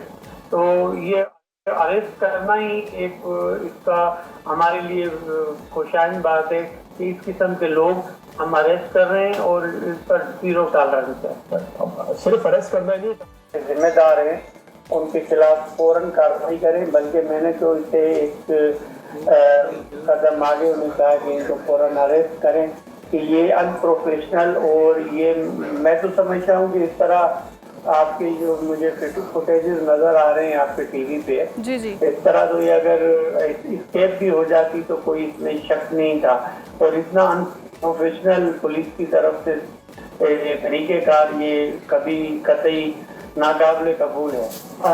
एक बात तो आपको बताऊं कि अपना जो ये खातून है पिंकी, जो मेरी मालूमात है उसके मुताबिक कराची, लाहौर और इस्लामाबाद में ये ऑपरेट कर रही थी और इसे अरेस्ट किया गया। ये हमारी एक क्रेडिबिलिटी है सिंध गवर्नमेंट की कि हम अगेंस्ट नारकोटिक्स पेडलर्स काम कर रहे हैं। रही बात उसको जिस तरह से पेश किया गया है कोर्ट में, वो बिल्कुल मैं आपके साथ एग्री हूँ कि वो इस तरह पेश नहीं होना चाहिएगा। ये तो बड़ी खतरनाक कातिल है जो हमारे बच्चों की, हमारी नस्लों की कातिल है।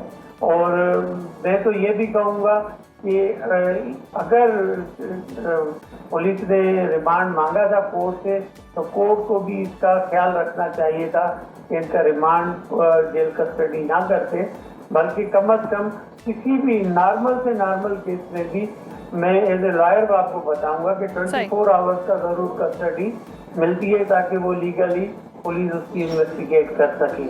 और यकीनन विदिन 24 आवर्स जब पुलिस अरेस्ट कर ले तो उसको पेश करना पड़ता है। लेकिन इसमें मैं ज़रूर एक्शन लूँगा कि इन्होंने जिस तरह से उसको अनप्रोफेशनल तरीके से डील किया है अब तक के केस को, उस पर जो भी अफसरान हैं जो कहीं भी वो फिर एसपी हो, DIC हो या जो भी हो, उन सब के खिलाफ में कार्रवाई करूँ। बिल्कुल ज़िया साहब, आपके वक्त का वाकई जी प्रोटोकॉल पर बहुत सवाल उठ भी रहे हैं और उठने भी चाहिए और इस पर एक्शन भी होना चाहिए और गिरफ्तारी अमल में लाई गई है। वाकई अच्छा इकदाम है, बारीक बीनी से देखा भी गया इस केस को। आसिफ अली सैयद हमारे नुमाइंदे हमारे साथ मौजूद हैं जो पल पल इस मामले पर खबर रखे हुए हैं, उनसे भी जान लेते हैं सारी डिटेल्स के ये आखिर मामला क्या है, कैसे इतना प्रोटोकॉल मिल जाता है इस तरह के जो लोग होते हैं आसिफ, अनमोल और पिंकी के खिलाफ अब तक सबसे अहम और मजबूत जो शवाहिद सामने आए हैं वो क्या क्या हैं? और मुलजिमा 8-9 साल तक कराची में एक ब्रांड बनकर काम करती रही और सप्लाई भी करती रही, खुद चलती फिरती कोकेन भी बनी रही, लेबॉर्ट्री बनी रही और हमारी नस्लों को जो तबाह कर रही है, ख़राब कर रही है। क्यों इससे पहले एक्शन नहीं लिया गया? क्यों प्रोसेस इतना स्लो होता है? क्यों गिरफ्तारियां जो हैं वो इतनी डिले कर दी जाती हैं कि एक मुआशरे का नासूर बनकर ऐसे मुल्जिमान जो हैं वो सामने आते हैं? देखिए जी, ये जो ड्रग क्वीन के नाम से और ये ब्रांड के नाम से और डॉन के नाम से जो अनमोल और पिंकी सामने आई, तो ऐसा नहीं था बिल्कुल कि इसको कोई जानता नहीं था या इसके किसी से ताल्लुकात नहीं थे। इसकी जो ऑडियो लीक हुई है, वो जो किसी से बात कर रही है, सिर्फ उस ऑडियो से ही आप अंदाजा कर सकते हैं कि इसके किस लेवल पर ताल्लुकात होंगे कि ये किसी पुलिस अफसर से ही ऐसा लग रहा है कि जैसे वो बात कर रही है और बहुत ही जो है तकब्बुर में वो ये बताती है कि 15-15 तुम लोगों को साल हो जाते हैं और तुम लोग दोबारा मर के जिंदा भी हो जाओ तो भी मुझे नहीं पकड़ सकते और सिर्फ बातें करते हो तुम लोग और तुम लोगों से कुछ हो नहीं सकता। और तुम लोग आते हो जब रिटायर हो जाते हो तो उसके बाद फिर तुम लोग कहते हो मैं तो तुम्हें पकड़ना चाह रहा था लेकिन बस ये फलां हो गया या फलां हो गया। तो उससे ऑडियो कॉल से आप अंदाजा कर सकती हैं कि जो इसको पकड़ा क्यों नहीं गया था अब तक। उसकी वजह सिर्फ यही है कि यकीनन इसके साथ एक पूरा नेटवर्क था, उसमें पुलिस एहलकार भी थे उसमें शामिल, पुलिस के अफसरान भी उसमें शामिल थे, उसमें सियासतदान भी बहुत शामिल थे, उसमें बहुत बड़ी बड़ी शख्सियात हैं, शोबिस की बड़ी बड़ी शख्सियात हैं जो उसके साथ इस पूरे मामले में शरीक थी। इस वजह से उसके ऊपर कभी हाथ नहीं डाला गया क्योंकि वो इतनी कॉन्फिडेंट थी कि उसको पता था कि मैं लाखों करोड़ों रुपए जो है वो लोगों को रिश्वत मुय्यना तौर पर खिलाती हूँ और उनकी तमाम जरूरियात भी पूरी करती हूँ, उनको तोहफे तहफ भी यकीनन देती होगी। तो जब इस लेवल के मामलात होंगे किसी मुलजिम के और इतने बड़े नेटवर्क चलाने वाले के, और खास तौर पे ये मंशियात का नेटवर्क जो ये अकेले चला रही थी, पूरा इसने अपना एक नेटवर्क बनाया हुआ था, तो फिर उस पर कौन हाथ डालेगा। और ये वाला मामला भी आप देखें ना, सामने ही जब आया कि जब एक दो सियासी शख्सियात की जब औलादें जब उस नशे की उसमें आकर जहर इस्तेमाल करने से जब इंतकाल कर गई, तो उसके बाद भी सारा का सारा जो सिलसिला था वो जागा है। बिल्कुल आसिफ, ये कोई आम आदमी का बच्चा होता तो शायद उस तरह से स्ट्रांगली एक्शन भी ना लिया जाता। हाई प्रोफाइल केस है और मोहतरमा के खिलाफ शवाहिद भी मौजूद हैं लेकिन गिरफ्तारी अमल में नहीं लाई जाती है और इंतहाई मतलूब बताया भी जाता है इन मुलजिमा को। लेकिन जो हम शाहाना अंदाज उनका देख रहे हैं, एक आम आदमी को क्या तासुर जाएगा? अदालतों से तो आम इंसान इंसाफ मांगने जाता है। जब इस तरह की सूरत हाल देखें कि जी हथकड़ियाँ नहीं लगी हुई हैं, मोबाइल फ़ोन इस्तेमाल करने दिया जा रहा है और तफ्तीशी टीम भी ऐसे लग रहा है कि मिली भगत की तरफ इशारे नजर आ रहे हैं, तो फिर कौन इंसाफ की उम्मीद लगाएगा और आम आदमी कैसे रिलाई कर सकता है इस तरह की अदालतों पर? अब देखिए, इस पे आम आदमी को तो पता है कि क्या होना है, तो बिला आखिर इसने कुछ अरसे के बाद, क्योंकि तफ्तीश हमारी इंतहाई कमजोर होती है, इसका चालान ऐसा गलत पेश किया गया जिसमें जिस घर से उसकी गिरफ्तारी शो की गई FIR में, इतनी उजलत में FIR काटी गई। इनके पास 24 घंटे का टाइम होता है, अगर किसी की गिरफ्तारी डालने के बाद इससे तफ्तीश की जा सकती थी, इससे मालूमात हासिल की जा सकती थी, लेकिन ऐसी क्या जल्दी थी कि एक तो उसमें जो एड्रेस डाला गया कि जो गिरफ्तारी जहाँ से की गई है वो एड्रेस ही गलत है। वहाँ पर सारे मीडिया नुमाइंदगान गए उस घर पे, तो उस घर में जो लोग रहायश पजीर हैं वो तो कहते हैं हम तो नहीं जानते, हम तो कई अरसे से इस घर के अंदर किराएदार हैं, यहाँ तो कोई पिंकी नाम की खातून नहीं रहती। तो ये वो हरबे होते हैं जो इस्तेमाल किए जाते हैं इतने बड़े बड़े लोगों को बचाने के लिए, ताकि इनके जो मामलात हैं बाद में भी, इसके बाद जब इसकी जमानत हो जाएगी, ये बाहर आ जाएगी, तो इनके मामला चलते रहे, बाकी दुनिया जाए भाड़ में, लोग मरते रहे। इस दौरान भी इस पूरे अरसे के अंदर ये सिर्फ 2 औलादें, बच्चे नहीं है जो ये बड़ी शख्सियात के इंतकाल कर गए थे, इस तरह के 2 दर्जन के करीब नौजवान हैं जो सिर्फ डिस्ट्रिक्ट साउथ में और डिस्ट्रिक्ट ईस्ट में इस तरह का ये जहर इस्तेमाल करने से इत्तलात के मुताबिक जो है वो जहाँ बाक हुए। लेकिन ये चीजें सामने नहीं आती क्योंकि वो एक यकीनन कोई बहुत बड़ी शख्सियात की औलादें नहीं होंगी जो इस तरह का नशा इस्तेमाल करने होंगी। तो ये हुकूमत को अगर इतनी संजीदगी दिखा रही है तो उसमें हुकूमत को ये चाहिए ना कि जो शख्सियात इसके अंदर शामिल हैं। बहुत शुक्रिया आसिफ, आपने जितनी भी डिटेल शेयर की वो काफ़ी हैं सामने रखने के लिए, और एक फुटेज, ये वीडियो या उनकी ऑडियो ही काफ़ी है और समझ भी आ रहा है कि कितना हाई प्रोफाइल केस है और किस तरह की वो शख्सियत हैं और उनके खिलाफ कितना स्ट्रॉन्ग एक्शन होना चाहिए। अब तो ये आने वाले दिनों में हम देखेंगे कि जो पीछे इनके सपोर्ट है या सहूलतकार हैं वो भी कोई मंजर आम पर आए और ये पूरा नेटवर्क पकड़ा जाए और उसके खिलाफ भी कोई एक्शन लिया जाए। और ये जो जो प्रोटोकॉल जो अदालतों में शाहाना अंदाज से एंट्रियां करवाई जाती हैं ना मुल्ज़िमान की, इस पर थोड़ा कंट्रोल कर लें ताकि आम आवाम जो अदालतों पर रिलाई करती है, इंसाफ मांगने जाती है, उनके सामने कोई अच्छा नक्शा सामने नज़र आएगा उनके, तो वही इंसाफ पर उम्मीद भी रख सकेंगे ना कि अदालतों ने इंसाफ देना है। तो ये जो ताकत का निज़ाम है कि ताकतवर कुछ भी करता जाए, गुनाह करता जाए, सफ़ेद करे स्याह करे, कुछ नहीं देखने में आएगा। लेकिन ये कोई आम इंसान होता तो 10-100 चक्कर लगवाते, उसको ख्वार भी करते, उसको जलील भी करते और उसका केस भी ना सुना जाता। तो खुदारा कोई होश के नाखून लें, कोई एक्शन लिया करें इस तरह के मामलात पर भी, और हम दुआ करते हैं और उम्मीद करते हैं कि कोई एक्शन होता हुआ नज़र भी आएगा। अभी वक्त हुआ ब्रेक का, देखते रहिए सुनो पाकिस्तान। वेलकम बैक नाज़रीन, और हमारे लिए बहुत ही प्राउड मोमेंट है और इसको हम आज प्रोग्राम में डिस्कस भी करने जा रहे हैं। हम अक्सर ख़बरों में मनफी चीज़ें देखते हैं और जैसे कि हमने ब्रेक से पहले देखा भी, वो सूरत हाल एक तरफ, लेकिन कुछ ऐसे तालिब इल्म भी होते हैं जो हमारा सर जो है वो फ़ख्र से बुलंद कर देते हैं। लेकिन जब दुनिया के किसी कोने से ये भी हम देखें कि पाकिस्तान के एक बेटे ने जी 375 बैनुल अक़वामी तलबा को पीछे छोड़कर पहली पोजीशन हासिल की है, तो वाकई बहुत खुशी होती है। और गुजरावाला से ताल्लुक़ रखने वाले डॉक्टर मोहम्मद ताहा चीमा ने बुल्गारिया के मारूफ मेडिकल यूनिवर्सिटी में 375 बैनुल अक़वामी तलबा में पहली पोजीशन हासिल की। और सिर्फ यही नहीं है, वो यूनिवर्सिटी की तारीख़ में टॉप पोजीशन के साथ ग्रेजुएशन मुकम्मल करने वाले पहले पाकिस्तानी तालिब इल्म भी बन गए हैं। और सोचें, नया मुल्क हो, नई ज़बान और मुख्तलिफ माहौल, सख्त मुकाबला, लेकिन इस सब के बावजूद ऐसा शानदार कारनामा वाकई काबिल तारीफ़ है, काबिल सताइश है। और आज डॉक्टर मोहम्मद ताहा चीमा खुद हमारे साथ शो में मौजूद भी हैं, उनकी अचीवमेंट्स के बारे में जानेंगे, चैलेंजेस के बारे में जानेंगे। बहुत शुक्रिया आपके वक्त का। वेलकम टू सुनो पाकिस्तान। और वाकई आप जीती जागती मोटिवेशन है तालिब इल्मों के लिए। सबसे पहले तो ये बताएं, सबसे पहले तो आपको बहुत बहुत मुबारक हो, और ये बताइएगा कि आपने जी 375 बैनुल अक़वामी तलबा में पहली पोजीशन हासिल की है, तो उस लम्हे जब आपको पता लगा कि आपने ये अचीव कर लिया है, तो जहन में पहला क्या थॉट आ रहा था, क्या ख्याल आ रहा था? Thank you so much. पहले तो सुनो न्यूज़ की टीम की तरफ से और जो हमारे होस्ट हैं आप सबकी टीम की तरफ से thank you so much for having me on show. पहले जो मेरे माइंड में चीज़ ये आई थी, अल्हम्दुलिल्लाह पाकिस्तान का नाम जो आजकल पाकिस्तान को जो एक नेगेटिव इमेज के तौर पर पेश किया जा रहा है, अल्हम्दुलिल्लाह उसको मैंने अपनी कोशिशों की वजह से थोड़ा को जो है पॉजिटिविटी की तरफ लेकर गया हूँ। तो पहले मुझे जो है ये माइंड में चीज़ आई थी, अल्हम्दुलिल्लाह। अच्छा, बुल्गारिया जाकर मेडिकल की तालीम हासिल करना कितना मुश्किल ये तजुर्बा था? ज़बान, कल्चर और तालीमी निज़ाम सब कुछ मुख्तलिफ होता है, कितना चैलेंजिंग रहा ये? देखिए, मेडिसिन तो ओवरऑल बड़ी चैलेंजेस है, अगरचे वो पाकिस्तान हो या यूरोप हो। ऑफ कोर्स यूरोप में थोड़ी को मेडिसिन टफ होती है। ऑलमोस्ट 6 इयर्स का एक ये जर्नी थी और बहुत चैलेंजेस आए। आपको पता है लैंग्वेज बैरियर होता है। वैसे तो मेरी इंग्लिश में कंप्लीट हुई है, लेकिन फिर भी काफ़ी बैरियर्स आते हैं, कल्चर डिफरेंट होता है। क्योंकि मैं शुरू से ही जर्मनी पहले रहा हूँ, जर्मनी में गुजरावाला में वक्त गुजरा, उसके बाद जर्मनी अपना जो है काफ़ी टाइम गुजारा, उसके बाद बल्गारिया, क्योंकि जर्मनी में कंपटीशन बहुत होता है मेडिसिन के हवाले से। तो काफ़ी जो फॉरेन स्टूडेंट्स होते हैं वो बाहर के कंट्री से रह जाते हैं यूरोप में। तो मैंने बल्गारिया को चूज़ किया क्योंकि यहाँ पर इंग्लिश स्पीकिंग यूनिवर्सिटी थी। तो बहुत से चैलेंजेस फेस आए थे, लेकिन पीछे यही था ज़हन में कि नहीं भाई, आप आए हैं तो कामयाब होना है, अपनी लेगेसी को, जो फैमिली की लेगेसी थी उसको आगे लेकर चलना है। तो फाइनली ये जर्नी कंप्लीट हुई। टफ थी, लेकिन अल्हम्दुलिल्लाह अल्लाह और उसके रसूल का करम है कि जर्नी को एक अच्छे तरीके से ख़त्म किया। सही, यानी कि आपकी जो फैमिली का ताल्लुक है वो भी मेडिकल के शोबे से ही है और आप फिर उसी लेगेसी को आगे लेकर चल रहे हैं।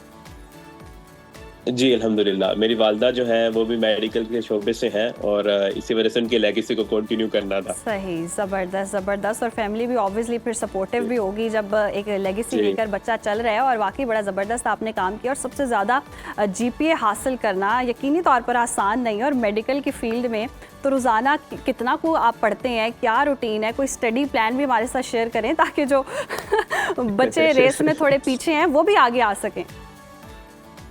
बस ये है कि मैं हमेशा कहता हूँ कि study less but study smart. अच्छा, इसमें एक चीज़ मैं हमेशा अपने नौजवानों को कहता हूँ, क्योंकि मैं खुद भी सोशल मीडिया यूज़ करता हूँ, काफ़ी यंगस्टर्स फॉलो भी करते हैं।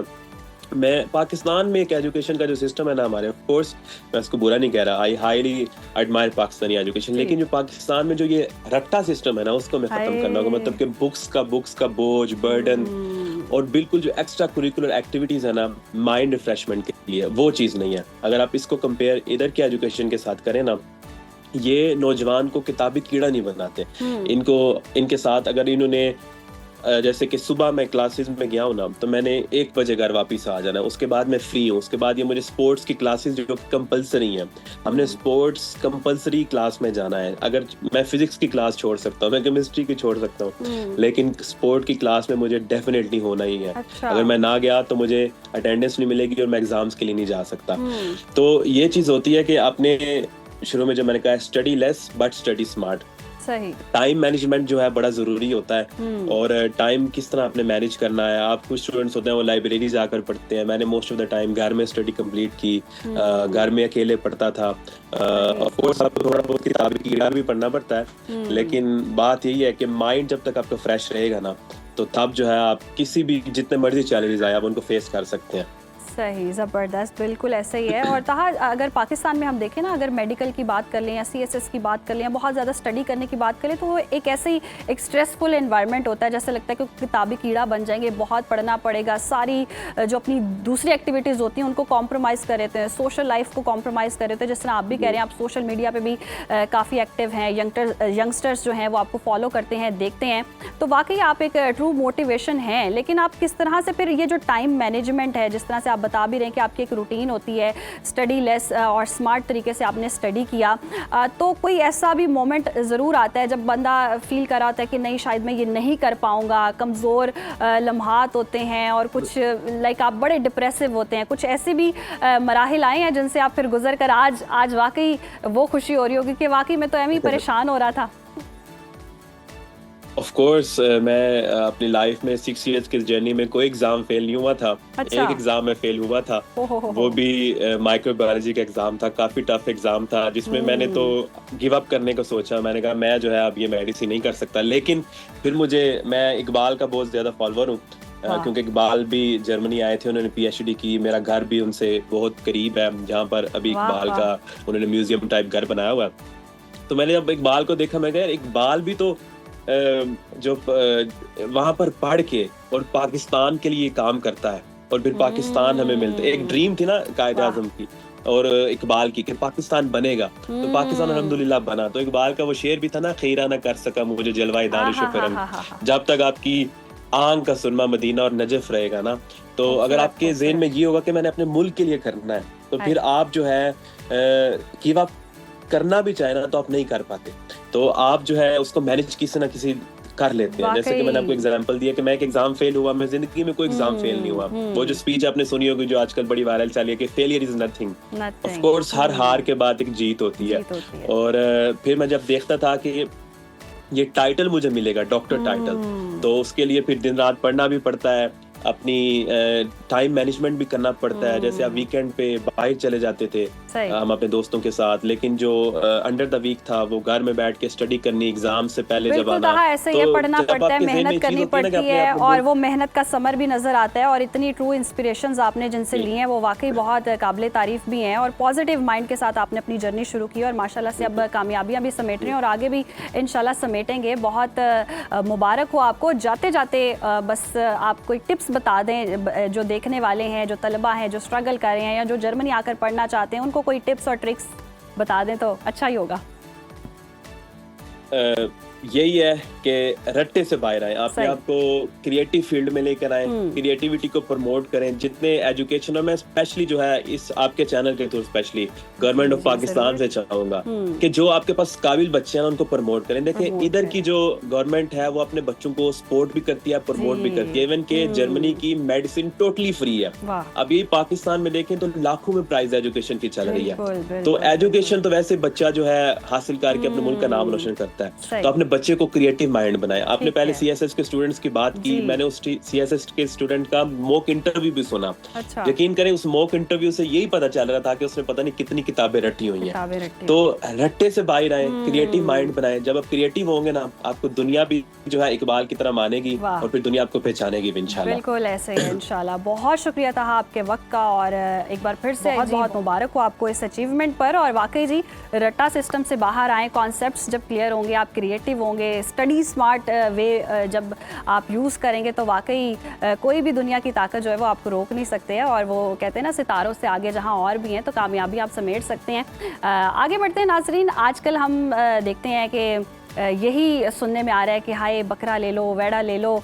ईद की तैयारियों में लोग लगे हुए हैं, कितना महंगा होगा, कितना सस्ता होगा। मार्केट रेट पर भी हम बात करेंगे, लेकिन ईद उल फित्र की खुशियाँ जो हैं वो बस करीब करीब हैं। कुर्बानी के लिए जानवर तलाश किए जा रहे हैं, और स्पार्को ने जी जिलहज के चांद को लेकर अपनी दूरबीनें जो हैं वो सेट कर ली, और कुछ बड़ी दिलचस्प खबर दी है कि मई की 17 तारीख वो दिन है जब सबकी नज़रें आसमान पर होंगी, और स्पार्को के मुताबिक उस रात चांद की जो पैदाइश है वो हो चुकी होगी, और अगर बादलों ने रास्ता ना रोका तो हमें चांद वाज़े नज़र आ जाएगा। और स्पार्को के मुताबिक जी 17 मई की शाम चांद की उम्र तकरीबन 18.5 घंटे होगी, जो उसे देखने के लिए काफ़ी मुनासिब है। और ख़ास तौर पर हमारे साहली इलाकों में तो चांद पूरे 1 घंटे तक उफ़क़ पर मौजूद रहेगा। यानी इम्कान यही है कि यकम जिलहज 18 मई को होगी, और हमारी ईद उल अज़हा जो है वो 27 मई को मनाई जाएगी। लेकिन आखिर में बात वही है कि जब तक रोयत हिलाल कमेटी का सरकारी ऐलान ना आ जाए तो हम सिर्फ अंदाज़े ही लगा सकते हैं, चांद की वही पैदाइश ही देख सकते हैं। तो बस कुर्बानी के जानवरों की तलाश अभी से शुरू कर दें, क्योंकि दिन अब कुछ थोड़े ही रह गए हैं, इतना ज़्यादा कोई ड्यूरेशन रह नहीं गया ईद में। तो अपनी तैयारी पकड़ें और कोई अच्छा सा जानवर मुनासिब से रेट में बाई कर लें तो बेहतर हो जाएगा। आगे बढ़ते हैं और कभी कभी एक और भी डिस्कस कर लेते हैं खबर जी। हम सोचते हैं कि बिस्तर से उठते हैं तो हमारा दिमाग पिछली रात की उलझनों या आने वाले दिनों के कामों के बोझ तले दबा होता है। तो ऐसे में हम चाहते हैं कि काश कोई ऐसा बटन हो जिसे दबाएं और सब कुछ एकदम पुरसुकून हो जाए। और माहिरीन जी इसे कहते हैं जी मैजिक एक्सरसाइज, जैसे बॉक्स हम कहते हैं, ब्रीथिंग भी का भी नाम दिया गया है। इसके लिए ना तो किसी जिम की ज़रूरत है और ना ही किसी महंगे किसी आले की। ये वो तरीका है जो दुनिया के बड़े बड़े खिलाड़ी और फौजी कमांडोज़ जो हैं वो इस्तेमाल करते हैं जब वो बहुत ज़्यादा दबाव में होते हैं। ये सिर्फ सांस लेने का एक ख़ास अंदाज़ है जो आपके दिमाग को ये पैगाम देता है कि जी ऑल इज़ वेल, सब ठीक है, थोड़ा रिलैक्स करो। तो तरीका बहुत ही सादा है। पहले मरहले में आराम से आपने बैठ जाना है और नाक से आपने 5 सेकंड तक गहरा सांस अंदर खींचना है। ये वैसे ही इनहेल और एक्सेल वाला मामला है। ऐसे जैसे आप किसी जैसे फूल को स्मेल करते हैं, खुशबू सूंघते हैं ना, तो वो 5 सेकंड आपने सांस अंदर खींचा। दूसरे मरहले में उस सांस को आपने 5 सेकंड तक अंदर ही रखना है। और तीसरे मरहले में फिर धीरे से आपने मुंह से सांस जो है वो बाहर निकालना है। जैसे आप किसी गर्म चाय को देखते हैं, प्याली को देखते हैं तो फूंके मारते हैं। तो आखिरी मरहले में जी सांस निकालने के बाद आपने 5 सेकंड तक रुक जाना है। बस ये एक चक्कर मुकम्मल हो गया और आप इसे 5 से 10 मिनट तक जब दोहराएंगे तो यकीन माने चंद ही लम्हों में आपको महसूस होगा कि दिल की धड़कन नॉर्मल हो रही है और जो दिमाग में ख्यालात हैं और परेशानियां हैं वो थोड़े मध्यम होते नज़र दिखाई दे रहे हैं। तो ये मश्क ना सिर्फ आपका गुस्सा ठंडा करती है बल्कि आपकी नींद को भी बेहतर करती है। और जब भी लगे कि आपका दिमाग जो है वो बहुत ज़्यादा बोझ उठा रहा है, आप परेशान हैं, बहुत ज़्यादा स्ट्रेस में हैं, तो ये बॉक्स ब्रीथिंग करें और सुकून हो जाएं। अभी वक्त है ब्रेक का, देखते रहिए सुनो पाकिस्तान। वेलकम बैक नाज़रीन। और पाकिस्तानी तालिब इल्मों की बात हो रही है और मैं ये देख रही हूँ कि किसी मैदान में हम पीछे नहीं हैं। अक्सर हम सड़कों या पार्क्स या बाज़ारों में देखते हैं सिगरेट के ना टुकड़े पड़े हुए दिखाई देते हैं और शायद बगैर सोचे समझे हम आगे बढ़ जाते हैं, उन पर फोकस नहीं करते। हमारे जहन में ये सिर्फ कचरा ही होता है और ऐसा कचरा होता है जो माहौल को ख़राब कर रहा है, बदबू फैलाता है, नुकसान देता है। लेकिन एक पाकिस्तानी तालिबा ऐसी भी हैं जिन्होंने इस बेकार चीज़ को, जो हम समझते हैं कि बेकार है, उसको भी फ़ायदेमंद बना दिया है। ऐसी चीज़ को भी प्रोडक्ट में बदल दिया। जैसे सुनकर आप भी दंग रह जाएंगे कि ये कैसे मुमकिन हो गया। पाशमा सुहेल ने सिगरेट के फ़िल्टर से जी माहौल दोस्त लेदर तैयार की है और आज दुनिया प्लास्टिक वेस्ट, फैशन, पोल्यूशन और माहौलियाती आलूदगी से बहुत परेशान है। बात भी बहुत की जाती है इस पे। ऐसे में इतना मुनफरिद हल सामने आना वाकई एक अचीवमेंट भी है, बड़ी बात भी है। जिस चीज़ को लोग जहर समझते थे, पाशमा ने उसे वैल्यू दी और वैल्यू देकर उसको वैल्यूएबल चीज़ में बदल दिया है। तो डिज़ाइनर जो हैं पाकिस्तान में बहुत अच्छा काम कर रहे हैं। पाकिस्तान फैशन इंडस्ट्री से ही हमारे साथ मौजूद हैं तालिबा पाशमा सुहेल। उनसे जानेंगे कि कैसे मुस्तक़िल। बहुत शुक्रिया आपके वक्त का। वालेकुम अस्सलाम। ये सिगरेट के फ़िल्टर से कैसे ये आइडिया आपको आया और ये कैसे मुमकिन हो गया? हम जब शुरू में यूनिवर्सिटी में थे तब मैं पहले से ही ना इस तरह के सस्टेनेबल प्रोजेक्ट्स पे काम करती थी। इससे पहले मैंने एलजी पे काम किया था, उसको मैंने फ़िल्टर आउट किया था और उससे मैंने बायोप्लास्टिक्स जो थे ना वो मैंने बनाए थे। तो उससे मुझे वो चीज़ फिगर आउट हो गई थी कि वीगन लेदर और बायोप्लास्टिक्स पे जो है वो किस तरह काम करना है। तो जब मेरी थीसिस की बारी आई तो इंस्पिरेशन नहीं कहूँगी कि मतलब कि मेरे आसपास ना लाइक अबू काफ़ी स्मोक करते थे, तो आई जस्ट न्यू। तो उसको मैंने एक दफ़ा बस काट के देखा और उसके अंदर जो है ना मैंने थोड़ी सी रिसर्च की कि वो क्या चीज़ होती है। सेल्यूसिक एसीटेट होता है, ठीक है, इट्स बेसिकली प्लास्टिक साइज है। तो जब मुझे पता चला कि it's taking at least a decade to decompose in soil ना, तो आई फील कि it deserves a chance. Okay. तो वहाँ से जो है वो चीज़ शुरू हुई और मेरा मेन पर्पस जो था वो सिगरेट की रिसाइकलिंग पे था, लेदर पे नहीं था। सही। तो जब मैंने वो चीज़ तो सिगरेट को रिसाइकिल करके आप क्या बनाना चाह रही थी? कि मैंने थोड़ी सी रिसर्च की थी ना उस पर, तो लाइक काफ़ी ज़्यादा लोगों ने जो डिज़ाइनर्स हैं बाहर के मोस्टली वो स्कल्पचर्स बनाते हैं उससे लाइक, और काफ़ी चीज़ें स्टफ्ड एनिमल्स के अंदर स्टफिंग करते हैं और बेंचेस भी बनती हैं क्योंकि वो सेल्यूसिक एसीटेट होता है ना उस पर। तो काफ़ी कुछ पॉसिबिलिटीज़ थी और मैं देख रही थी कि पाकिस्तान पे अगर किसी ने इस पे काम किया और मुझे नहीं मिला तो आई फील है कि हम क्यों नहीं कर रहे इस चीज़ पे काम ना। ज़बरदस्त। तो या that's why I did it. अच्छा, एक तलबा होने के नाते कोई आइडिया लैब से निकाल कर उसको प्रोडक्ट बनाना कितना मुश्किल काम है ये, और कैसे मतलब मुमकिन कैसे हुआ ये? मुझे एटलीस्ट 6 months लगे थे क्योंकि मैं अपनी पूरी रिसर्च बेस कर रही थी उस चीज़ पे। तो मुझे 6 months लगे थे कि मैं किस तरह वो स्मेल रिमूव करूँ। I almost gave up on that ना, क्योंकि मैं अपने दोस्तों को कहती कोई बात नहीं, मैं नेक्स्ट ईयर आ जाऊँगी, नेक्स्ट ईयर में थोड़ा सा ईजियर टॉपिक ले लूँगी। दे वर लाइक कि no, you have to do this, we have to graduate together. So I was like ठीक है। और मुझे मेरी टीचर से भी इतनी डांट पिटती थी कि तुम क्या कर रही हो, क्योंकि नहीं समझ आ रही थी, सब आगे निकल रहे थे मुझसे। क्योंकि एक ना हमारे सेमिनार्स होते थे तो सफ़ायर मिल वाले भी आए थे, तो उनके जो हेड थे ना R&D के, ही सेड कि आपने इतना मुश्किल टॉपिक क्यों लिया है। Like it's worth it. मुझे मज़ा आता है जब कोई लाइक कोई चीज़ कुछ डिफरेंट करने में और उसको एक्सप्लोर करने में। तो I feel like it was very challenging, that's why it was so attractive to me. So that's great. और अक्सर हम ये देखते हैं ना, हम रिवायती स्टडी करके निकल जाते हैं, बस हमें मार्क्स लेने हैं, पास होना है, आगे निकल जाना है। अच्छा, मुझे इतना मार्क्स का शुरू से नहीं था कि मुझे बहुत अच्छे marks. I am not the A+ student for sure. अच्छा। तो मैं थोड़ा सा बैक बेंचर भी नहीं है आप? बैक बेंचर नहीं, मैं B's मीडियोकर। ओके। नहीं, ज़बरदस्त ये आइडिया आना भी। और सिगरेट जैसे हम देखते ही बहुत बुरी नज़र से, और कोई पी रहा हो तो भी हम जज करते हैं, या फिर तो वो फिल्टर भी अभी भी अगर मैं सोशल मीडिया पे कुछ लगाती हूँ ना इसके रिलेटेड, तो पीपल आर लाइक कि इसके तो इतने साइड इफेक्ट्स हैं और ये चीज़ इतनी टॉक्सिक है, आप किस तरह इसको प्रमोट करें ना। And some people think that I am promoting smoking which is like stupid, because I am not. क्योंकि पीपल आर ऑलरेडी स्मोकिंग। मैं कुछ करूँ या ना करूँ, उन्होंने स्मोक करनी है। आपके भी घर में अगर कोई स्मोक करता है, आप फ्रेश चीज़ को आप उठाकर यूटिलाइज करना है, आप रोक नहीं सकते किसी को स्मोक करने में। All you can do is, अगर वो पोल्यूशन, एनवायरमेंटल पोल्यूशन नजर आ रही है, आप भी कहीं बाहर जाती हैं, आपको भी सिगरेट बर्ड्स हर जगह नजर आएंगे।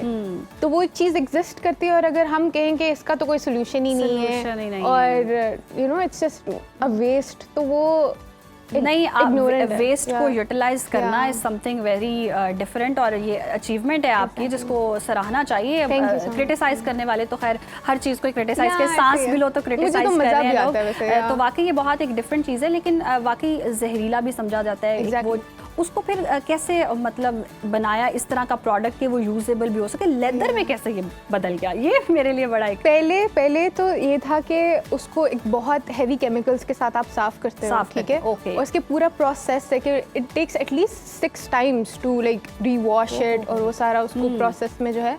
और ये सब कुछ मैं खुद ही करती हूँ, क्योंकि अभी या क्योंकि अभी मेरे पास पूरी इतनी कोई टीम नहीं है, तो आई है जस्ट नहीं। Launched my brand 2 months ago। ठीक। तो अभी जो भी अगर मुझे ऑर्डर्स वगैरह आते हैं मैं खुद ही उनसे डील खुद करती हूँ ना। करती तो ये कितना टाइम टेकन प्रोसेस बहुत, है। इसीलिए मैं और ये इतने फिल्टर किस क्या उस लेदर का फिर क्या बनता है, मतलब वो फिल्टर कितने आप कलेक्ट करते हैं? बहुत पता चले पाशमा सड़कों पे निकले फिल्टर कलेक्ट करने। हाँ, हम करते भी थे। अच्छा। हम यूनिवर्सिटी में करते भी थे। हम लोग क्लीन ड्राइव्स पे जाते थे, अपने दोस्तों को लेके जाती थी और उनको कहती थी कि सबने सिगरेट्स कलेक्ट करनी है, सबको एक शॉपर दे देती थी और जो सबसे ज्यादा सिगरेट कलेक्ट करेगा उसको 500 रुपीज। वाह, चले इसी बहाने ये कि सड़कें भी साफ हो रही हैं। एग्जैक्टली। हमारे यूनिवर्सिटी के आसपास बहुत लोग सिगरेट पीते थे और सबके सिगरेट हमने कलेक्ट कर लिए, तो वो इतना बड़ा शॉपर हमारे पास कलेक्ट हो जाता था। It was fun.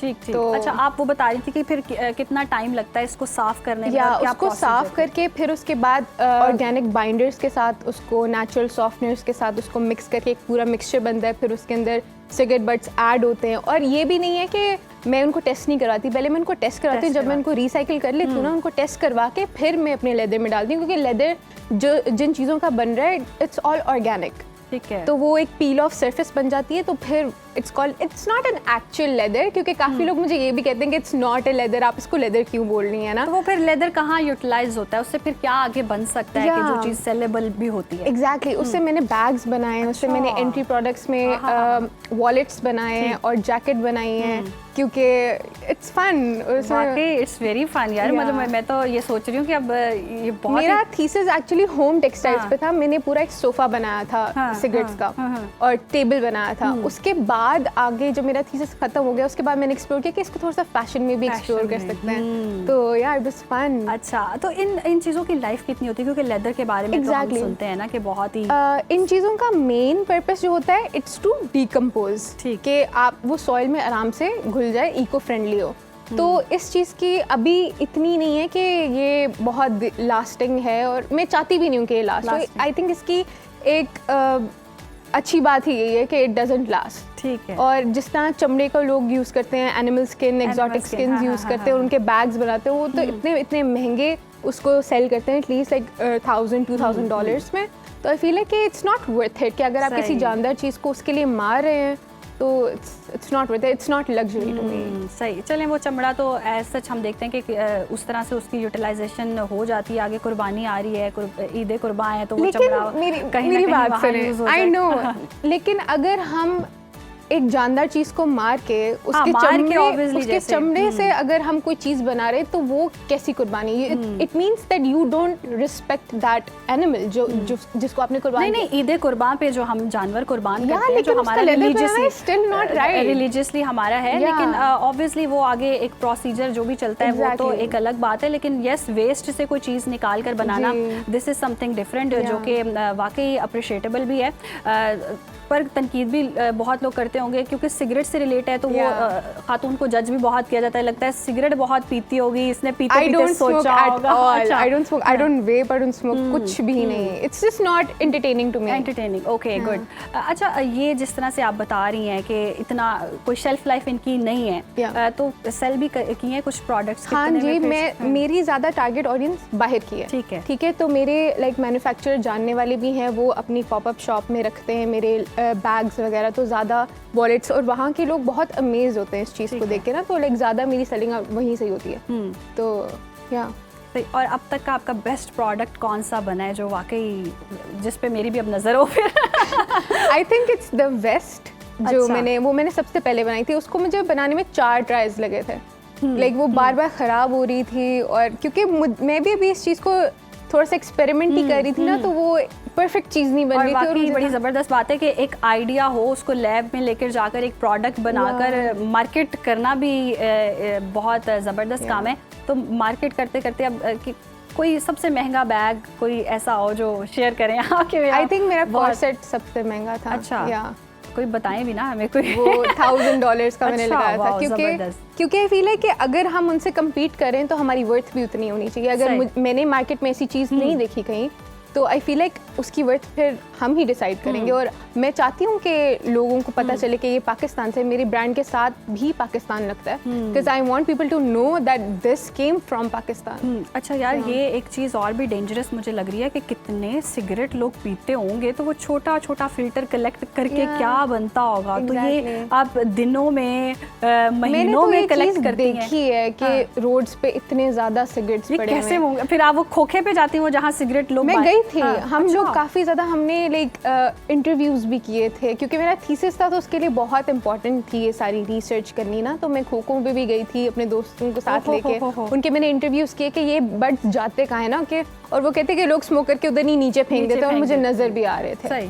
तो इट्स जस्ट दैट कि हम इस चीज की रिस्पॉन्सिबिलिटी नहीं ले रहे, हम बस पी के फेंक देते हैं। सही। अब ये ना हो कि ये आपका आइडिया सुनकर जितने भी लोग हैं ना, वो अब ये फिल्टर भी बेचना शुरू कर दें कि भाई ये तो काफी मैसेजेस आते हैं कि हम आपको फिल्टर प्रोवाइड करते हैं। आई फील कि अच्छी बात है कि अगर वो मैं उस चीज को ऐसा भी है। अब लोग ये नहीं, मैंने लिए नहीं है किसी से, लेकिन लोग ऑफर नहीं, ऑब्वियसली किसी दिन ऐसा भी हो सकता है। लेकिन आई फील कि अगर this turns into a community, और अगर मुझे एक ऑर्गेनाइजेशन बन जाती है, तो हम लोगों से ले सकते हैं और हम उसको रिसाइकिल कर सकते हैं। एक चीज को फेंकने से अच्छा है कि हम उसको रिसाइकिल करें। हाँ, ये है कि वो कुछ लोग इससे ये भी चीज़ निकाल लेंगे ना कि ये प्रमोशन ही चल रही है, लोग इस चक्कर में भी शायद ज़्यादा पिए कि फिल्टर बेचने पड़ जाए। हाँ, इस तरफ ना रुझान लोगों का चला जाए। पीते हैं, आप जो मर्जी कर लें, लेकिन एक बैड हैबिट है, ऑब्वियसली आपकी सेहत के लिए कुछ अच्छी चीज़ नहीं है। इसका नुकसान, जब सिगरेट की डब्बी नहीं किसी को रोक सकी पीने से, एग्जैक्टली। लेकिन यस, वेस्ट, इसको अगर हम सिर्फ कंसीडर करें कि एक वेस्ट है जिसको लोग वेस्ट ही कर रहे थे, उसकी यूटिलाइजेशन होना और उसको प्रोडक्ट बनाकर इस तरह से हमारे जो नौजवान नस्ल है वो काम कर रही है, तो ये वाकई एक अप्रिशिएटेबल है। अच्छा, वीगन लेदर के बारे में हमें कुछ बताएं, ये क्या इजाद है, कैसे ये मुमकिन हुआ, और ये इसकी बड़ी धूम है, हमने हर जगह ही सुना है। या क्योंकि मेरे नहीं ख्याल से पाकिस्तान में इतना कोई वीगन लेदर का अभी सिस्टम है, जी, बट बाहर के लोग काफ़ी ज़्यादा इसको पसंद करते हैं। और बाकी जो फैशन शोज होते हैं बाहर, वहाँ पे फर और लेदर इज बैंड मोस्टली। तो आई फील है कि this is the future of fashion, vegan leather, और हमें इस चीज़ को अडेप्ट करना चाहिए। तो और ये कितना हाइजेनिक है, मतलब अगर हम यूज़ कर रहे हैं, क्योंकि अब एक कॉन्सेप्ट पीछे यही है कि अच्छा यार ये तो सिगरेट का फिल्टर था, इससे बना था, तो लोग अपनी खाने पीने की शायद चीज़ें उस बैग में ना रखें, तो वो हाइजेनिक कितनी। इसीलिए मैंने पहले उसको टेस्ट करवाया था, मैंने उसको चुगताई लैब से टेस्ट करवाया था कि अगर इतनी बड़ी कैप क्रिएटेड लेबोरेटरी कह रही है कि it's safe to use now, उसकी काफ़ी ऑर्गेनिक कंपाउंड्स के साथ बॉन्डिंग की थी, जिससे पता चला कि इसके अंदर कोई टॉक्सिकन नहीं है, और वो जो बाइंडर्स बन रहे हैं वो सिर्फ ऑर्गेनिक हैं, ठीक है, और उसके अंदर जो है ऑर्गेनिक सॉफ्टवेयर्स हैं और बायोप्लास्टिक जो है सारा, वो एक पूरी सरफेस है, तो इट्स सेफ टू यूज़। अच्छा पाशमा, अगर मैं सोचूं ना, मैं तो बस कलेक्ट करने पर ही सोच रही हूँ। ये फिल्टर्स इतने सारे छोटे छोटे कलेक्ट कैसे होते होंगे, चलिए वो कलेक्ट भी हो गए, तो एक प्रोडक्ट बन गया। ये कितना टाइम टेकिंग है, कि मतलब एक पूरा बैग कब तक बन जाता है? ये थोड़ा सा टाइम टेकिंग प्रोसेस है, because I am the only one who is working on it. तो मुझे एटलीस्ट 3 to 4 वीक्स जो हैं वो चाहिए होते हैं, इसलिए मैं इतना ही टाइम लेती हूँ। मेरे जो वेबसाइट की डिस्क्रिप्शन है उस पर भी यही लिखा हुआ है। सही। अच्छा, लास्टली ये बता दें, अब आप इसको पूरा एक ब्रांड लॉन्च करने जा रही हैं अपना बाकायदा तौर पर? लॉन्च तो कर दिया, लाइक एक बिजनेस के तौर पर लेकर चलने जा रही हैं। ठीक हो गया, ज़बरदस्त। यानी कि फ्यूचर प्लान्स आपके यही, और विश यू गुड लक। ये बहुत ही अच्छी एक इन्वेंशन है जो कि हमारे पाकिस्तानी तालिब इल्म कर रहे हैं, तो वाकई खुश आइंद है। बहुत शुक्रिया आपके वक्त का, और अप्रिशिएट करना चाहिए, क्रिटिसाइज नहीं करना चाहिए। इसको सिर्फ कंसीडर करें कि ये एक वेस्ट था जिसको यूटिलाइज किया गया। आवाम तो पी ही रही है, अगर वो फेंक रही है और वो फेंक रही है आपके इस्तेमाल में तो नहीं रही है ना, तो वाकई एक अच्छा आइडिया है। अब जाते जाते जी प्रोग्राम से ऑफिस गोइंग लोगों के लिए एक ज़बरदस्त सी खबर शेयर कर देती हूँ। कभी आपने नोटिस किया कि सुबह जब आप ऑफिस आते हैं तो बड़े तरोताज़ा ग्लो कर रहे होते हैं, लेकिन शाम तक आईना देखे तो लगता है कि जैसे हमने बहुत मुशक्क़त कर ली है, या हम कोई मरीज़ हैं, या हम बीमार हो गए हैं। तो आजकल सोशल मीडिया पर एक टर्म जो है वो बड़ी वायरल हो रही है, ऑफिस एयर थ्योरी।